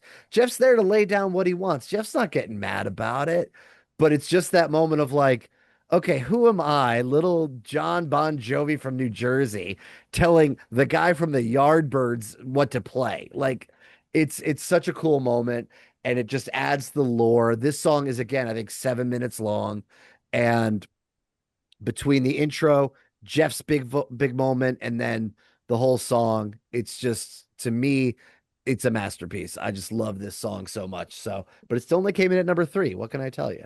And honestly, much like Caton's rule, I think it comes in number three because it's a John Bon Jovi song and not Bon Jovi. Maybe you've said this in this episode, Hyde. I don't think you have, but it's a question. Is Blaze of Glory, is this your favorite album that John's done? I mean, is Oh, this your favorite Bon Jovi album? 100%. Okay. Um, Okay. Wow. Number Okay. one, musically, it's there. Yep. Lyrically, it's there. This album, and I think we'd all agree, doesn't take a back seat to anything else other than it is very, for the most part, on a theme, right? That's the only thing that would separate it. But you're telling me that any of these lyrics couldn't have gone in any other Bon Jovi song? I know. You just Because pull out, arguably, with the cowboy imagery, it's not a huge departure from Bon Jovi. no. They So were it's, riding a steel yes, horse, come on. Well, so again, 60% of the album covered at this point between us all. So there's obviously something there. when we had 11 songs we could choose, and between us, I mean, that's 33. We've chosen 6 from the same album. So that's impressive. So let's continue. Caton, your number 3. All right, my number 3 is it's coming off New Jersey, shocker. We all have our And favorites. it's Wild as the Wind. And I think this is I think it's probably one of my favorite the build up. I love songs that build up and the anticipation. And, this song, I don't know that you can have any more build up than, when he gets into it starts off so slow. It's like a ballad. And then, you wanted more from me than I could ever be. You wanted heart and soul, but you didn't know, baby. And then when it just rips into the chorus, I love it. I've always thought this was so powerful.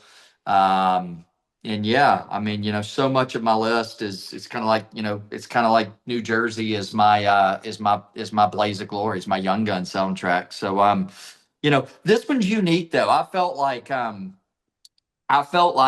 Born to Be My Baby and Bad Medicine, Lay Your Hands on Me. They were all kind of, in the same vein, if you will, similar-ish, like they set the tone for the record.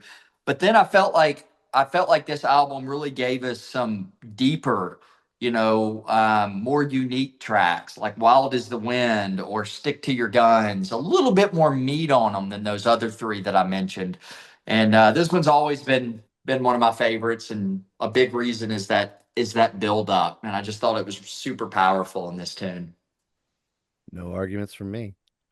All right, I'm gonna give you my number 2. Caton already mentioned it. It was his 5A. It is You Give Love a Bad Name. And I think that this one, like, it's untouchable. It's I know Living on a Prayer has the O's, and whoa, we're halfway there. I get it. I do. But to me, Living on a Prayer almost gets a little too, for lack of a better word, preachy. You Give Love a Bad Name is unabashedly fun. Out of what is like a rough topic, like again, you like, oh, this sucks. Like, um, I will say also, I was in a cover band briefly about 15 years ago, and we decided to cover this song. And let me tell you, you think of Bon Jovi and you go, okay, Living on a Prayer is going to be hard to sing because I don't have the highest voice in the world. We know Runaway, I'm not going to touch the ending. The second part of the pre-chorus to this song, the There's Nowhere to Run part, is freaking hard. It's up there and it doesn't move. And I couldn't believe it because I like, and it's one of those that like I knew the song, but I had to have lyrics in front of me because whoa, you're loaded, gun. That wasn't bad. But when he goes nowhere to run, and it's just you're still up there, and it's not high, it's mid in a weird way. And I had struggled so hard with it. Gave me an appreciation for how good of a singer John Bon Jovi is and how effortless he once made it look to be as good as he was. But again, this song is just huge. Borrows its chorus hook from Bonnie Tyler, which is great. Um, for those who don't know, Desmond Child, co-writer, wrote the song for Bonnie Tyler called If You Were a Woman and I Were a Man. It's literally the same melody. If you were a woman and I was your man, and Desmond realized the song didn't go where he wanted it to go, but he realized, I know I've got something there. So when they bring him in on Slippery, let's recycle it. And the melody's great because now I think in the past 5 years, there's been an artist who ripped it off and did another thing with it and gave Desmond Child a co-write on it. So like, that's a powerful melody. I guess I'm going to go to Carson now because I think she's got more to say. Yeah, this is also my number 2. And if you remember the TV show How I Met Your Mother, Barney Simpson, Stinson, Stinston. Stinson. Yeah, problem is like that show should be fresher in my mind, but after the finale, who watches it ever again? It was terrible. But Barney, one of the greatest characters and one of the greatest things he gave us was the All Rise playlist, which started off with "You Give Love a Bad Name." straight up, I was like, yes, absolutely. Every playlist should start with this and continue with this and keep repeating this song. Um, I, like you said, when it comes to Wanted Dead or Alive, you can't argue how great that song is, but this always hit more for me. Yeah. It rocks more. It's more dangerous, and I think we were all kids when we first heard this, when we heard Slippery, and it's very. We've talked about it on other episodes, but it's the lyrics really paint that visual picture. About blood red nails on your fingertips. An angel's smile. There's the simplistic verbiage really can help any age. But when you're a kid, that's why I think I gravitated to it from a lyrical perspective. And of course, the music just kills. And you said a lot about it, talking about Desmond, who I love. I've met him a couple of times, and he's very no nonsense. And I picture that him being like, yeah, I don't love that this song didn't become a hit, and I know it's good. Let's try again. Let's do this. And that's ballsy. And he deserves all the credit for going, I'm going to take it to my buddy John. I'm going to take it to them, and we're gonna make this out of it. And it's so good. It's Bon Jovi set list would not be complete without it. There's absolutely no way. Yeah, it's not only one of my top bangers, it's certainly one of my favorite Bon Jovi songs, period. I Kate. didn't know until this week that was a rehashed melody. So I learned what you just said, Hyde, this week, and can't believe I never knew that. So yeah, that's a fun fact there. Had you guys always known that? Or for Past many years 15 have you years or known that? so. Probably somewhere in the last I 15. Okay. Yeah, I knew probably because of sitting in a car with him. But yeah. Yeah. Yeah, so I've known that for 2 days now. The Bonnie Tyler song is on my phone playlist. So, Nice. Kate, you're number 3 All right, or man. 2. You're number 2. Yeah, I was gonna say number two. My number two is from New Jersey. And listen, what I'm about to say is not my number two. This is my lead in, so I don't want to confuse people. Wild in the Streets from Slippery When Wet. Um, it had to walk so that Blood on Blood from New Jersey could run. And if there's not a connection point between those two songs, and if listening to one doesn't make you feel very similar to how you feel when you listen to the other one, then I'll call you crazy, because Wild in the Streets had to walk so Blood on Blood could run. And Blood on Blood, the lyrical content of that song is so incredibly powerful, and it makes me think about being back in Poplar Bluff, Missouri with my high school buddies, and it transports me unlike any other. I think it was the most powerful moment of any band's performance at the Moscow Music Peace Festival when they played Blood on Blood live, and you had the Soviet Union and the US, and you had the whole dynamic there. But just when the lights went down, and if you remember, maybe when Bon Jovi started their set, it was still kind of dusk, and then it got pitch black. I can't remember, but when they played that, it was nighttime, and it was just so powerful. That lead in, Richie did an extended lead in, but the lyrics, when I was just a kid, when friends were friends forever, and what you said was what you did. I love that one. I love it live. I've when I've seen Bon Jovi, the several times that I've seen him, I've always loved when Blood on Blood's been in the set list. And yeah, I mean, it was easy for me that was going to be super high on my list. It's funny as you were talking about the other songs on this album, just on the last one, and when we were talking about number 3, you didn't say Blood on Blood, and I was about to say something about it, and I go, no, it's got to be coming up. Yeah, It's got yeah. I knew, like I'm like, why wouldn't you say Blood on Blood? That I'll wait. I'll Yep. wait patiently. I Yep. won't say a word. And if he doesn't say something, I'm going to ask questions, but you filled in the blanks as I figured you would. Yep. So well done. Carson, take us to Slippery When Wet with your number one. And Oh, just speaking about Sambora, and real quick, a okay. Sambora highlight for those background vocals that may be my all-time favorite. But we were so young, and then Sambora with the so young.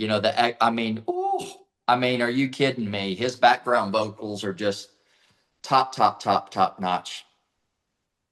All right, Carson, number one. I have to correct you. My number Oh, one for bangers is not Off Slippery. We still have another song to get to, though. I know, but I We have a still top. thought they might both be there. Okay, nope. So my number one banger is Off New Jersey, and I understand for Caton it's part of a trio. Bad Medicine. I sat with all my Bon Jovi songs. I went through because we talked about earlier. I'm not the biggest ballads person. I found it much easier to rate the ballads because stuff that tugs at my heart. Also, I don't listen to ballads as much. Bon Jovi, it actually helps to say, oop, that's mid-tempo. I can classify that as, so I was able to push a lot of stuff this side. But when push comes to shove, in terms of Bon Jovi bangers, I didn't realize that there's some sort of discord in the Bon Jovi community against Bad Medicine. Stop it.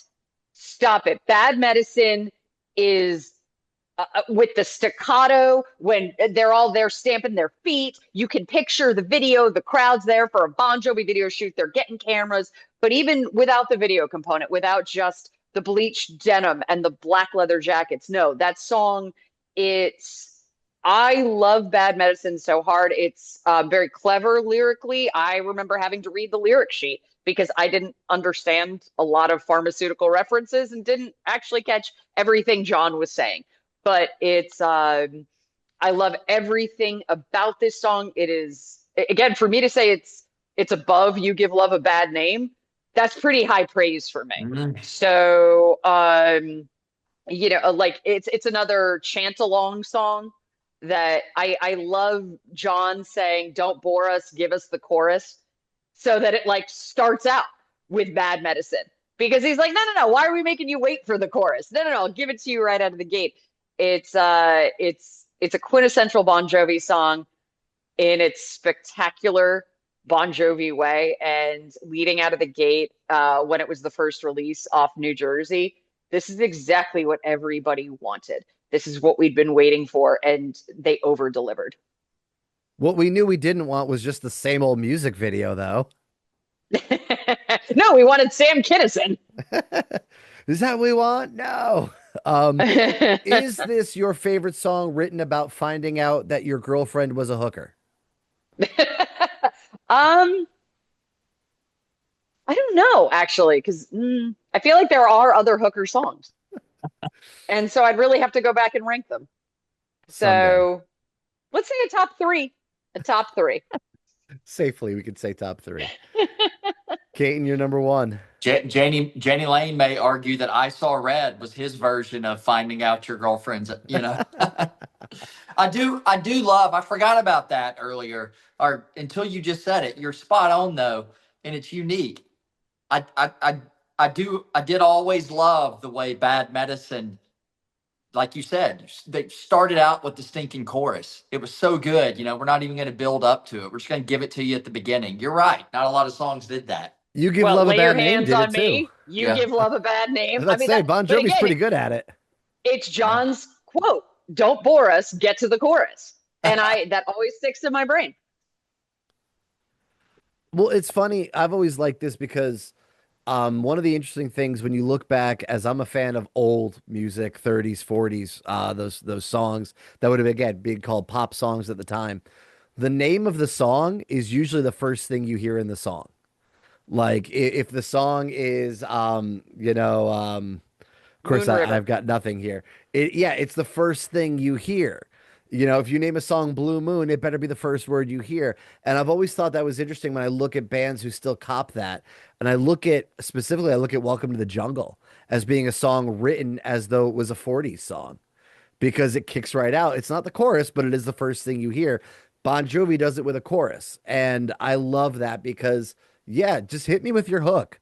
Why wait? If you've got it, shake it. So, all right, Caton, your number one banger.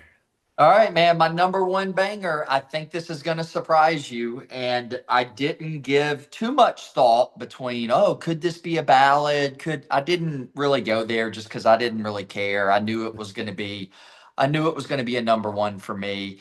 And it may catch some people off guard, but my number one in the banger category is These Days, the song.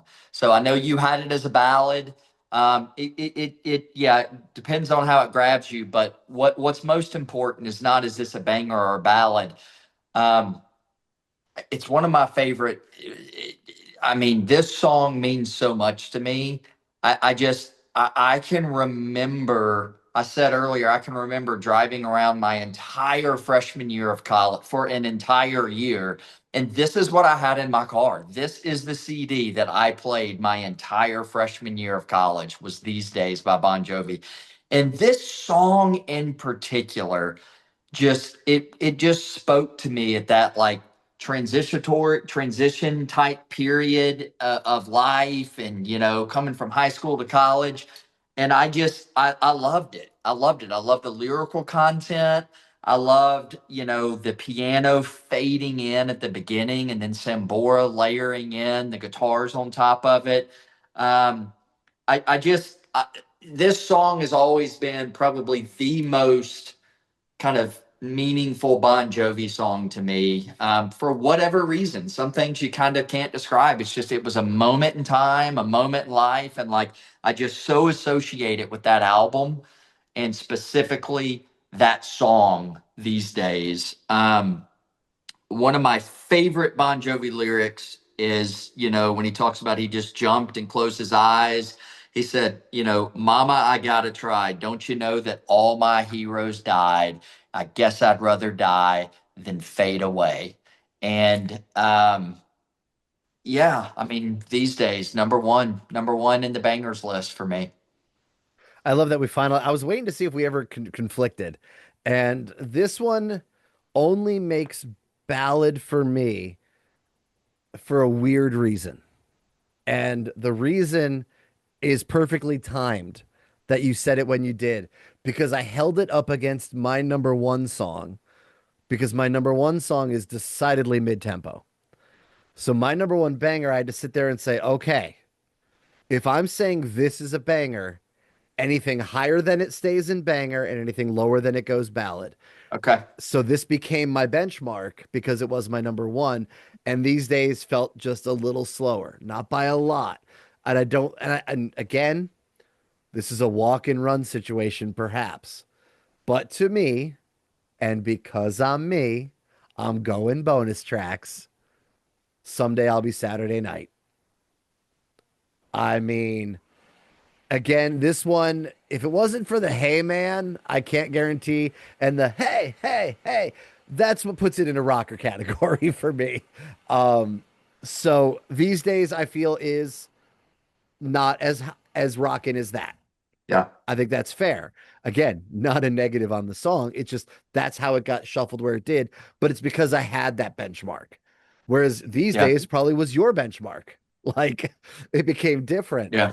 Someday I'll be Saturday night is the ultimate, the ultimate. I could kick this bad world's ass if I could just get on my feet song. Let's just face it. John writes the same song a lot and writes it because we all feel it at different times. We feel it at different stages, feel it at different parts of our life. I don't care what profession you're in. We've all wrestled. Is this what I should be doing with my life? Could I be better at it? Could I be better at something else? Am I living my life to the fullest? Am I hit?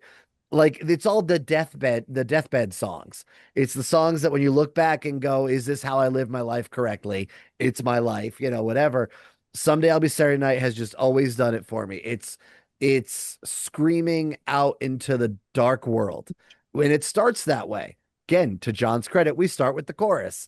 Hey, man, I'm alive, taking each day one night at a time. And it comes out of nothing with just a little acoustic guitar. And it's like he's screaming into the void. Someday I'll be Saturday night. Music kicks in. You got the different stories going on. Um, the street life ain't much better, but at least I'm getting paid. Oh my Mm. God, what a lyric. And then I wish I could be in some other time and place, someone else's soul, someone else's face. Like, but you go to it. Tuesday might just go my way. Can't get worse than yesterday. Thursdays, Fridays ain't been kind. Somehow I'll survive. We're all just living for Saturday night, aren't we? Like, this is what it's about. Whether it's Saturday night for you is getting up on stage at your local dive bar, singing your songs for people, or whatever it might be. This is that armor that Carson talked about earlier. This is everybody. And again, he might write similar songs, similar theming, but this is what most people in America feel like in their day. To those who don't, I'm happy you're successful, or I'm happy you're blissfully unaware. To those of us who struggle daily as to am I doing what I should be doing? We need stuff like this. And John Bon Jovi just gives it to us. I want to say real quick, because neither one of us said it. The end of These Days, when John does that screechy voice when he's Mm. singing like that last chorus, I just want to give love to that because I dig it. Anyway, Yeah. so that's my number one. Someday I'll be Saturday night. And like I said, became my benchmark. I feel it's a bit heavier than These Days, which is why These Days got thrown into ballads. And I got to be honest, These Days, were it on rockers, may have actually ranked higher than it did on ballads. So Wow.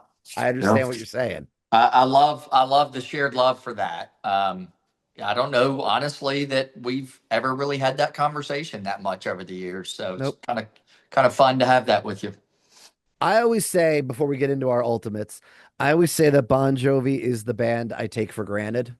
They've just always been there, and I don't deep dive enough into their stuff, and that Yeah. includes the stuff that's come out since. When we were looking at rockers, I had a real hard time leaving two other songs off, and that was Something for the Pain, because again, these days just good. And honestly, I had a real hard time leaving off Have a Nice Day. Yeah. As much as it's my life part two or whatever, which is living on a prayer part three, whatever you want to say. I What a great song. And it's, when the world gets in my way, I say, again, I love that stuff. And like I said, if you haven't checked out the latest Bon Jovi, there's some really cool stuff on there. And we know John's voice isn't what it used to be, but it's better than I thought it was going to be when I finally heard it. And I got this deluxe edition with all the guest vocalists. So listening to the one song with Joe Elliott was fantastic. To hear these two guys who have been friends for 40 years get on a record together for the first time, just so cool. So I can't again, one day I'll decide I'm going on a trip and I'm just going to listen to Bon Jovi all the way and really find all the love in the world for them because it's a band I got to stop taking for granted. I, And I want to throw in real quick my earliest Bon Jovi memory. I remember my next door neighbor growing up in the first house we lived in had a sister and a brother who were like 10 years older than him, I think. So like he was kind of that third oopsie baby kind of deal. And one day we're getting together and he just keeps walking around going, "You give love a bad name. You give love." And I remember going like, "Well, what other name would you give it?" Like, because I don't understand the concept. I get like, oh, I'm thinking someone gave love a wrong name. It should be titled instead of the word love, it should be toilet or something. Like I didn't understand because I'm a kid. I don't get the concept. And that is my earliest Bon Jovi memory was this guy running, and I didn't know it was Bon Jovi. He didn't even tell me what he was singing. It was obviously something his brother was playing. His brother Jimmy, I might add, was his name, and he was Michael. And but I remembered him, and it wasn't until like 2 years later when I started getting into this music, just in time for New Jersey to come out that I'm like, oh, that's the song that kid was. Oh, okay. And I didn't even know that kid anymore. We moved. So that's my story. I hope you all enjoyed it. Any I shockers? wanted to Oh, touch. Oh, I wanted to touch on the newer Bon Jovi stuff because I got to see them live a couple of years ago, and it was just on a lark. I saw Bon Jovi was coming to town. I looked at ticket prices and I looked at the set list, and I said I can't justify spending this money for a lot of songs that I don't know because I hadn't taken a dive into a lot of the newer stuff, and that's what it was very heavy in that in the set list.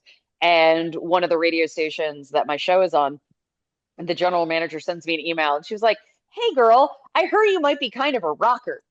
Would you like 2 tickets to see Bon Jovi tomorrow night?" And I was like, are you kidding me? Yes. Oh my God. And I sent her back like I'm all caps, like, "Oh my God, are you serious?" Yes, yes, yes. And she's like, I said, "I just have to figure out which one of my friends I'm gonna take," because she goes, "Oh, well, do you need 4 tickets?" I'm like, "Yes, yes, I do." So I'm like messaging like a friend of mine from Long Island. I'm like, "Do you want to?" She's, "Oh my God, are you serious?" Like we all turned into like New York. And so it's a group of 4 of us, and we were lower bowl, but we were like up at the tippity top of the lower bowl, so we're not super close. But I'll tell you what, John came out directly across from us because he actually started the show from like section 125. They walked him through the concourse and he came down the stairs Oh, singing, wow. and it was so cool. I saw the video later that the venue and they had shot, and and he did, it was like they opened with "Living on a Prayer."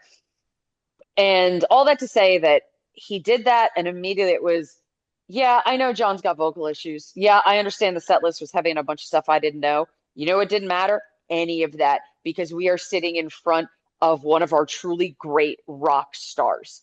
The persona that is John Bon Jovi on that stage, that entire arena was up and on their feet. And, I talk about going to that show in 2001. It was the same thing. We were all whipped into that frenzy. It doesn't matter that it was 20 years later. It's there's still the magic, the magnetism in Bon Jovi and John, so much of it. But it was getting to actually hear some of those newer songs. They fit right in the set list. And like you had, I'm like, oh, I should have spent more time with these because it's not like it's not like John was going to totally take a 180 in his songwriting. He's still Bon Jovi. He's still John Bon Jovi. And there's a guy who can really encompass the human experience at every age. So it is, like you said, worthy of your time. And I love that that was actually a now legendary show, Carson, because in the documentary, Thank You, Good Night, that's the night he comes backstage thinking it was a good show, and his wife looks at him and says, no. No. And his wife says Mm-mm. that you sounded bad. You Yeah. sound I bad at this. You're not I sounding sent good. I sent you, I might have sent them to you too, Caton, but I know I sent you videos, Hyde, and you were like, "Eep." And I was like, "I know, but here's the thing, it's still John Bon Jovi on stage." And literally, it's in the documentary because they filmed that whole tour and they film him going backstage. And that was when he decided to hang it up and be done. Yeah. And now it's, he feels he's in a better place. And I hope for the best for him. I think the New Jersey tour took a toll on him. The amount of dates they did and singing at the level he did every night is incredible.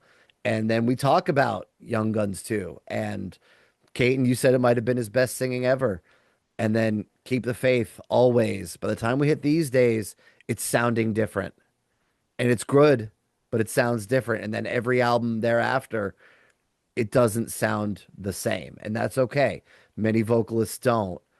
But he said, I'm going out and you tell me when I can't do it. And that night in Nashville was the night his wife told him, you can't do this anymore. Wow. I don't know that I've seen that documentary. It's on Hulu. It's a miniseries. It's like Hulu. 4 or 5 Okay. parts. It's Yeah. really, really good. Wow. Caton, he goes into his vaults and starts pulling out like demos and all, and I'm like, oh my God. And we've already gotten some of it on the 40th anniversary release of Okay. Bon Jovi, but he's got tapes upon tapes. And Wow. fans, Yeah, we want to I'm hear so them excited to watch that. That's pretty powerful. He talks about like very openly. he talks about his wife though, like in Nashville that night, saying, Yes, "Wow, yeah, very openly, which is again, credit to him. yeah, Because he said like the people have been talking about it for years, but he still felt he could go. And he said, "You let me know," and she let him know that that night was not it, wow." and he took Well, off. let me just say this. I mean, you just stepped into it, Hyde.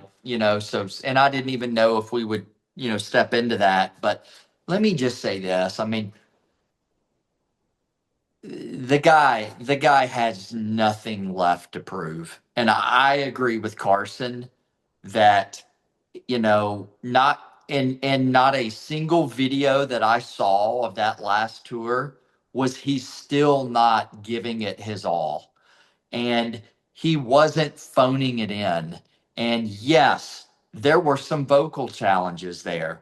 And it sounds like he recognized that, and his wife comment, but I'm just going to say, I, I, I just think it's important really to recognize it. Not that he's going to hear this, but it's just, he's got nothing left to prove. And if he's got some vocal challenges now, I think it's purely and only because of everything that he gave us, the fans, over the years. And he did not leave anything on the table. He did not, it was all out there. And, I would still be very happy tomorrow to go to a, arena and watch a Bon Jovi show. And I wouldn't complain about it. And I would be happy. And I would count my blessings that he's still alive and out there. And in my opinion, able to do it. And I know it's being delivered a little bit differently now and packaged a little bit differently. And I am okay with that, because people age, and these rock stars that we loved as kids, different things are going to age on them at different times. But, we expect time to just stand still for these guys. And it's not reality. And I just think we need to show a little bit more appreciation sometimes. And this is a good example of that. 100%. I think, and I think there's also a difference in, like you say, he gave it his all every night. It is why his voice isn't what it was. He's still giving he's giving you all of, I'm not giving a real number. If all you've got is 20% of what you ever had left, but you're giving me 100% of 20%, I'll always respect that. What I won't respect is the guys who have it who are too lazy to give it. Oh, Straight up. And we all know who some of those people are. We don't need to go into it. But yep. John Bon Jovi has never walked off stage not giving you everything he had. And that is why he's where he's at now. And that's why he's taking his time and seeing what he's capable of doing. And you know what? If he wants to come back and be heavily helped by backup vocals, I'll go see it. No doubt about it. Yep. And I'll go with you, buddy. All right. Ultimate Bon Jovi song. It didn't matter if this was mid-tempo. It didn't matter if it was a ballad. We just said something not on either list. Make it your number one. Caton, give it to me. All right, listen, I'm excited about this. I don't think I shocked myself too much on this one. I probably thought this was my all-time number one, but I really did challenge myself this week to make sure. Someday I'll be Saturday Night. I don't think it can be topped. Crossroads was very special. I mean, it delivered always, and it delivered Someday I'll Be Saturday Night. This song, the verses are dark. This is, like you said, he has told this story in many other Bon Jovi songs, but he's a master of it. But this song still resonates with me as an almost 50-year-old dude, just like it did when I was in high school. And Tuesday just might come my way. Someday I'll be Saturday Night. Maybe your biggest stressor was final exams or something. And quite frankly, I can remember listening to this song, thinking about that, you know, thinking about those are my stressors in life, is like studies or that. I can remember in college having different stressors or different points where it's like, oh my gosh, this has got to get better. It may be a slow burn, but one day the tides will turn. Someday it'll be Saturday night. And I'm just going to tell you, as an almost 50-year-old dude, I can relate to this just as well today, but in a totally different capacity. And the verses of this song are somber, but I have always been able to see, the hope shining through, waiting for the chorus of this song. It's coming. And someday, man, someday I'll be Saturday Night. And it's just as powerful for me today. I just love it. I mean, some of the standout lyrics for me: I'm only 16. I feel 100 years old. I always loved that. I'm feeling like a Monday, but someday. I always loved when he threw in, and Tuesday just might go my way. So he was already there was optimism coming through, right? Even before you get to Saturday, there was optimism starting to come through, right? Tuesday just might go my way. It may not, but you know what? It can't get worse than yesterday. Thursday, Friday ain't been, I mean, just so good. And, you would think on the surface, especially people that know me, that like, how's your number one of all time? How is it not a in your face, unabashed rocker?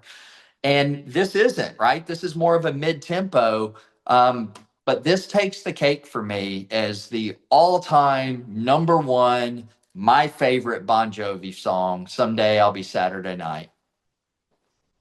So obviously I talked about this one and ranked it very high as well. So it's funny growing up, I had a buddy around, and this is in this 90s era. I was the Def Leppard guy, my buddy was the Bon Jovi guy. And it's almost like, Retroactive comes out in late 93 for Leopard. Crossroad comes out in 94, and 95 for Leopard is also kind of a dormant year. And Always hits, and this kind of bubbles under, but it's there. And I had the CD. And I remember one day just going to him and like, you might have my guys licked with this stuff. Like, even at being 13 years old, like I was at the time, I was like, nah, these two songs are really, really solid. And more so at the time was Always because it was the bigger hit, so it was more prevalent in my mind. But yeah, again, as we get older, as what a great metaphor, just straight up, nothing else to say about this one. For me, Carson might have something to say.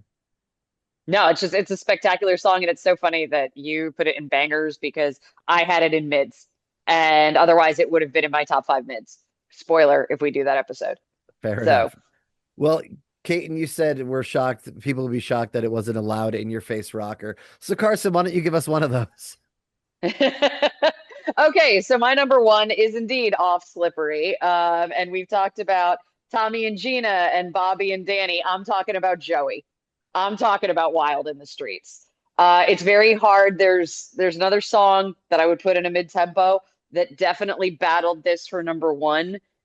But when push comes to shove, I get why you say Blood on Blood, how that ran when this walked. This song, I've always loved. It was because the first tape I bought and I listened to backwards and forwards. And there's a lot of really great heat on this album. There's other songs that I could have put in the banger category. But this song has always stuck out, has always stood out. And the older I get, again, nobody does nostalgia the way Bon Jovi does nostalgia. But when it breaks down at the bridge, that's when it still is so powerful for me all these years later. Sometimes this town ain't pretty, but it ain't so bad. And when we kick into the very end and he's talking about like, you don't walk in vain through the kids' parade because this is my hometown. And then he hits you with Wild again. And I'm like, you bring it back up and it's a musical metaphor to me as somebody who did leave her hometown and is homesick for it from time to time, especially now that all my family is back there. I'm the only one that's not.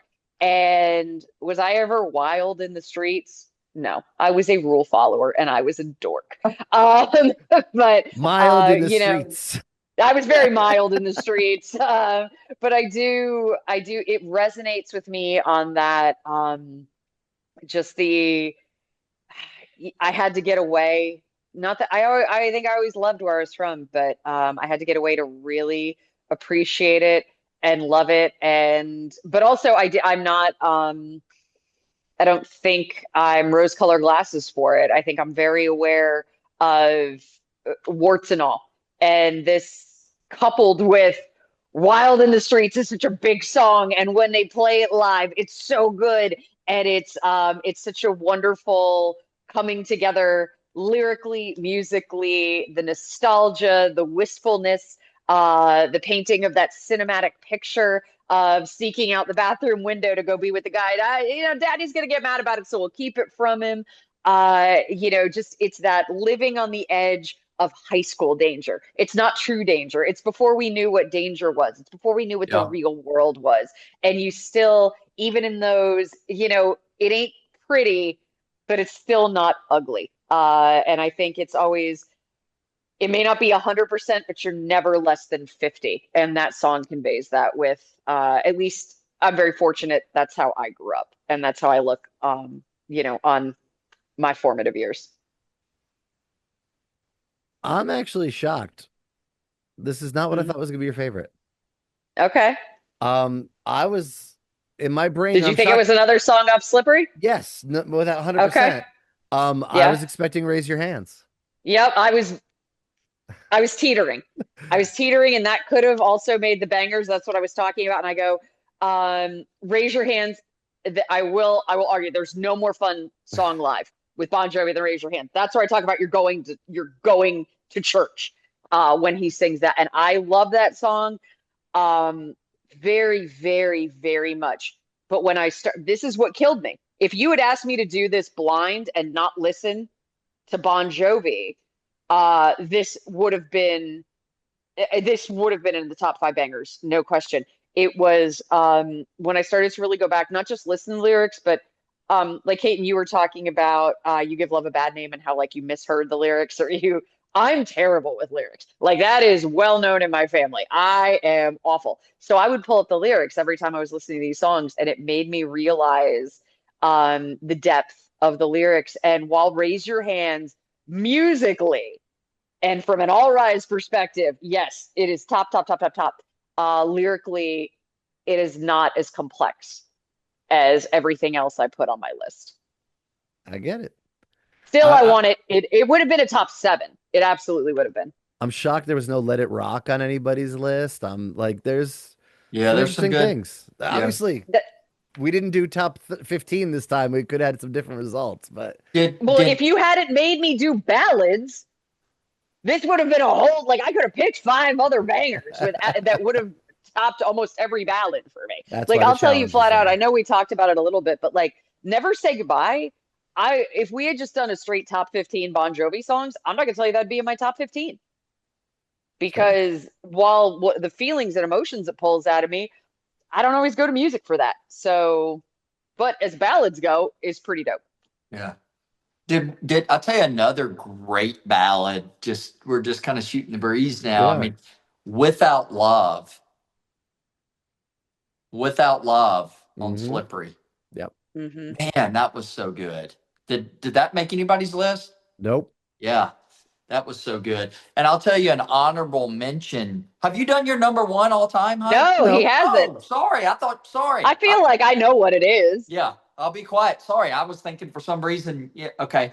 Got it. All Yeah. right. So No, it's your okay, number but I one feel like does I know what it is. your number one, not that I've ever heard you comment. We haven't talked a lot of Bon Jovi, but Wild in the Streets, that's not what I expected either. Oh, okay. That's not what I expected either. I don't know You if guys Ray. are aware. That's so funny because like my favorite Poison song is Talk Dirty to Me. Like, my favorite Molly song is Public Enemy number one. Like, y'all know I'm kind of shallow. I like fun. That's why I thought it'd be Raise Your Raise Hands. your hands. You're not wrong. I mean, and the Spaceballs connection. Yeah, I mean, That's the yeah, I thing. figured Like that. everything about that was perfect. So, all All right, drum roll All right, here. Hyde. right. Hyde, your number one all time favorite Bon Jovi song, man. Give Are it you to us. going to shock me? So now you know that in essence, the first Bon Jovi album is a John Bon Jovi solo album, right? Like it's not written with the other guys, it's done. So when we talk John Bon Jovi solo albums, I think the first album kind of covers it. I don't know how familiar you all are with She Don't Know Me, Oh, gosh, yeah. but that is not my choice. Yeah. But no, I Like actually love that song. it's such a fun one, but it's so I not love going to it. be the choice. No, okay. What makes a band break out an album track that has never been played live 20 plus years after its initial release? What makes a band decide to go back and relook at something and play it just a few times? Didn't play it a lot, but the crowd erupted when they announced it. For them to go into a mid level song that again, never a single, never dropped anywhere. 20 years later and go, you know what, we're gonna play this and we'll see if you like it. And I think it means even more when it comes from a solo album than it does for the band's album. So can you You had me imagine? in the first half, not gonna lie. So can you imagine me sitting at home one day and I start seeing the reports and I pull up YouTube that in 2011, I believe in London was the first time, John goes out there with his acoustic guitar and he's got David Bryan next to him on an accordion. And he says, "We're going to do Santa Fe." Like, how? In what world does that happen? Except that Santa Fe is that fucking good. Oh, wow. Okay. Okay.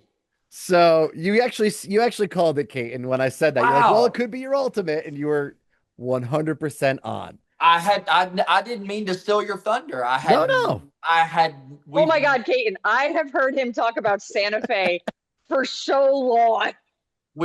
I have never had a nope, conversation with you, Hyde, about nope. Santa Fe ever. And um, wow, that makes me feel better. And I also feel bad that I just kept pressing you guys on it. And wow, you have a Nope. really good poker face, Hyde, because you were not showing it, brother. Nope. I didn't lie. It wasn't on my list. It was Yeah. not, it was above my list. So I want to All hear right. from you though. I want to hear from you though on Santa Fe. I mean, so again, Young Guns starts my affinity for Billy the Kid. So when you look at the fact that I've got an album by one of the best artists of a genre that I love, all about and rooted in this world that I am obsessed with. I have books upon books of Billy the Kid stuff. This is as amazing to me as James Labrie has done a hair metal record. Like it really is like my worlds coming together in the best way possible. And it's not just, again, it's inspired by, but Santa Fe, much like I said about Justice in the Barrel, a lot of these lyrics could just be in a different Bon Jovi song. There, you could take out the references and the westernness to it and have something else. But Santa Fe just kicks in with the orchestra. It kicks in with just that whole vibe and gets big, swells, and then comes back down. They say that no man is an island. Good things come to those who wait. So already, I'm just throwing cliches at you because none of that's doing it for me, the character of the song. Um, Tell my guns I'm coming home. Like, because that's all that's waiting for him. It's what he's saying. I swear I'm gonna live forever. Tell my maker he can wait. That's where we start. That is if we're gonna put this in the world of Billy the Kid, this is Billy the Kid at 19 years old. I'm gonna live forever. Tell my maker he can wait. I'm riding somewhere south of heaven, heading back to Santa Fe. Once I was promised absolution, we'll get back into the Billy the Kid lore. He was given a pardon. You see that in, or promised a pardon. You see that in Young Guns too. That is factual. Of course, it doesn't happen. Only one solution for my sins. It's at the end of a rope. That's the whole thing. You don't get a pardon for everything you were involved in. You're gonna swing for it. Um, Got to face your ghosts and know with no illusion, only one of you is going home again. Yep. I mean, oh my God, that I've got goosebumps right now Yeah. with that lyric. Well, and then the next line, I mean, and then just where it goes from there. And I blame this world for Yep. making a good man evil. I mean, I've almost got goosebumps as well. I mean, I said earlier, if you recall, I said, if there was a final vocal performance and I had a say in what it would be, if I knew you can hear John Bon Jovi sing one final song, I'm not trying to sound morbid at all. No, no, no. I think it would be Santa Fe. Like Hmm. I mean, yeah, man, it is such a beautiful song and so well, And he just sings it out like this is at the top of everything. Again, we talk about giving it 100%. This isn't John who's made it look effortless. This is even John showing you the work that goes into singing like John Bon Jovi. There is strength in this. There, it's not all easy, but it's there, and he can still do it, and he does it. And yes, his delivery on everything, you believe it. Again, you start off in that way. When he hits that line about when I make it a good man evil, he's mad. Like I've now turned. I'm angry at the world because I'm in a position I don't want to be in. It's not you. It's not me who went bad. It's all of you. I blame this world for making a good man bad. Mm. I'm not the problem. You all are. And again, I think we've all can relate to that at times where we look around and wonder where we fit in anymore. Um, and then now I ain't getting into heaven. If the devil is his way, I swear I'm going to live forever. God, that's to pay. Lord have mercy. Yep, cool. And then we go into, so I save a prayer when I need it most to the Father, Son. Again, Father, Son, and the Holy Ghost. Like, I love that because, again, it And works with the sign rhythm. and sign it from a sinner with no name. When I meet my maker, will he close the book on the hearts I broke and the lives I took? Will he walk away because my soul's too late to save? We just read the entire goddamn song, and there's a reason because it's that good. This song is the epitome. So this goes into my rules. When I knew immediately, I never had a question. Santa Fe was going to be my number one. So I went out of my way to make Bon Jovi songs number one on the others and on the ballads and the rockers, and it wasn't hard. I do think Always is a better ballad than Bang a Drum or Dying Ain't Much of a Living. But could I have put Blaze of Glory in this list? Yeah, I think that'd be No, real mid easy. tempo. Okay, but No, it's a mid. we were gonna justify our I know, ideas, but but it is a there's a reason why mid-tempo. it didn't make my list Yep. because I, that was difficult. it would I put not it in have mid. been it would not have been hard for the three of us to cover 9/10 of this album. Sorry, you really got me now. Um, but it wouldn't have been hard. It just wouldn't have been. It's that good. John's that good. The musicians on this album are that good. Aldo Nova is all over this on guitar. Elton John plays piano. Benmont Tent from Tom Petty's Heartbreakers is on this album. It's just, it shows you the respect that John Bon Jovi had. That in the, I think in the mainstream, it was always, Bon Jovi could be your joke because he was bigger than Poison. You couldn't really make a joke if you didn't know this world. You could make fun of, like, I'll specifically say around 95, Jerry the King Lawler is in the ring introducing Rob Van Dam. And he looks over at little Jeff Hardy before he's big Jeff Hardy. And he's like, take care of this John Bon Jovi wannabe because that's condescending. Oh, it's a guy with long, big hair. Obviously, his peers felt differently about John Bon Jovi because Jeff Beck ain't working with just anybody. Mm. Ben Montana isn't working with just anybody. Aldo Nova's not working with just anybody, even though John produced his album. He's pulling in Kenny Aronoff on drums, who session player, but can still pick his spots. This album is masterful, and Santa Fe, why else do you play it live in 2011? Except people found it, they love it, and there's a groundswell because it deserves it. That's why you break it out 20 years later.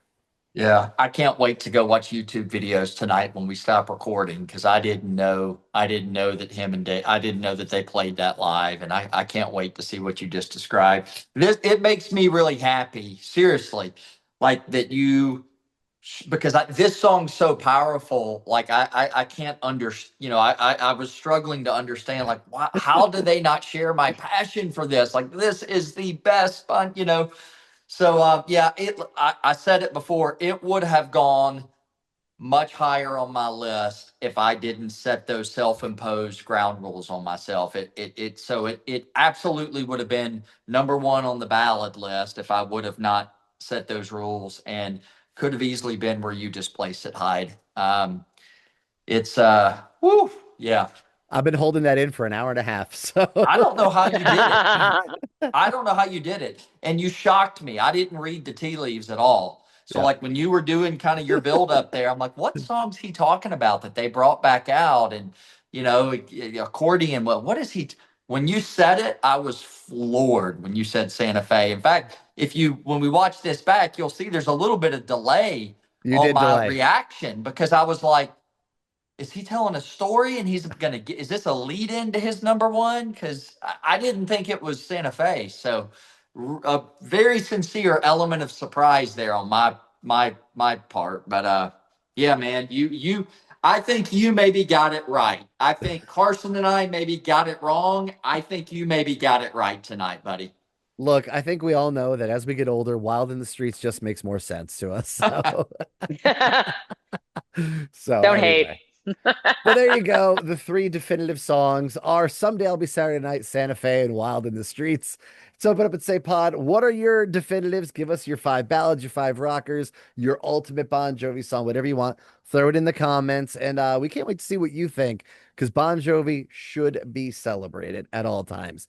Any final Bon Jovi stories or thoughts? I guess we're good. I'm Oh, no, None I for could share. me. Well, I mean, just a couple months ago, I got to do a show with David Bryan it's true. here in Nashville, so that was pretty cool. He actually pointed at himself on my shirt, and I have a picture of it. He was like, he's like, "That's me," and I was like, "It is."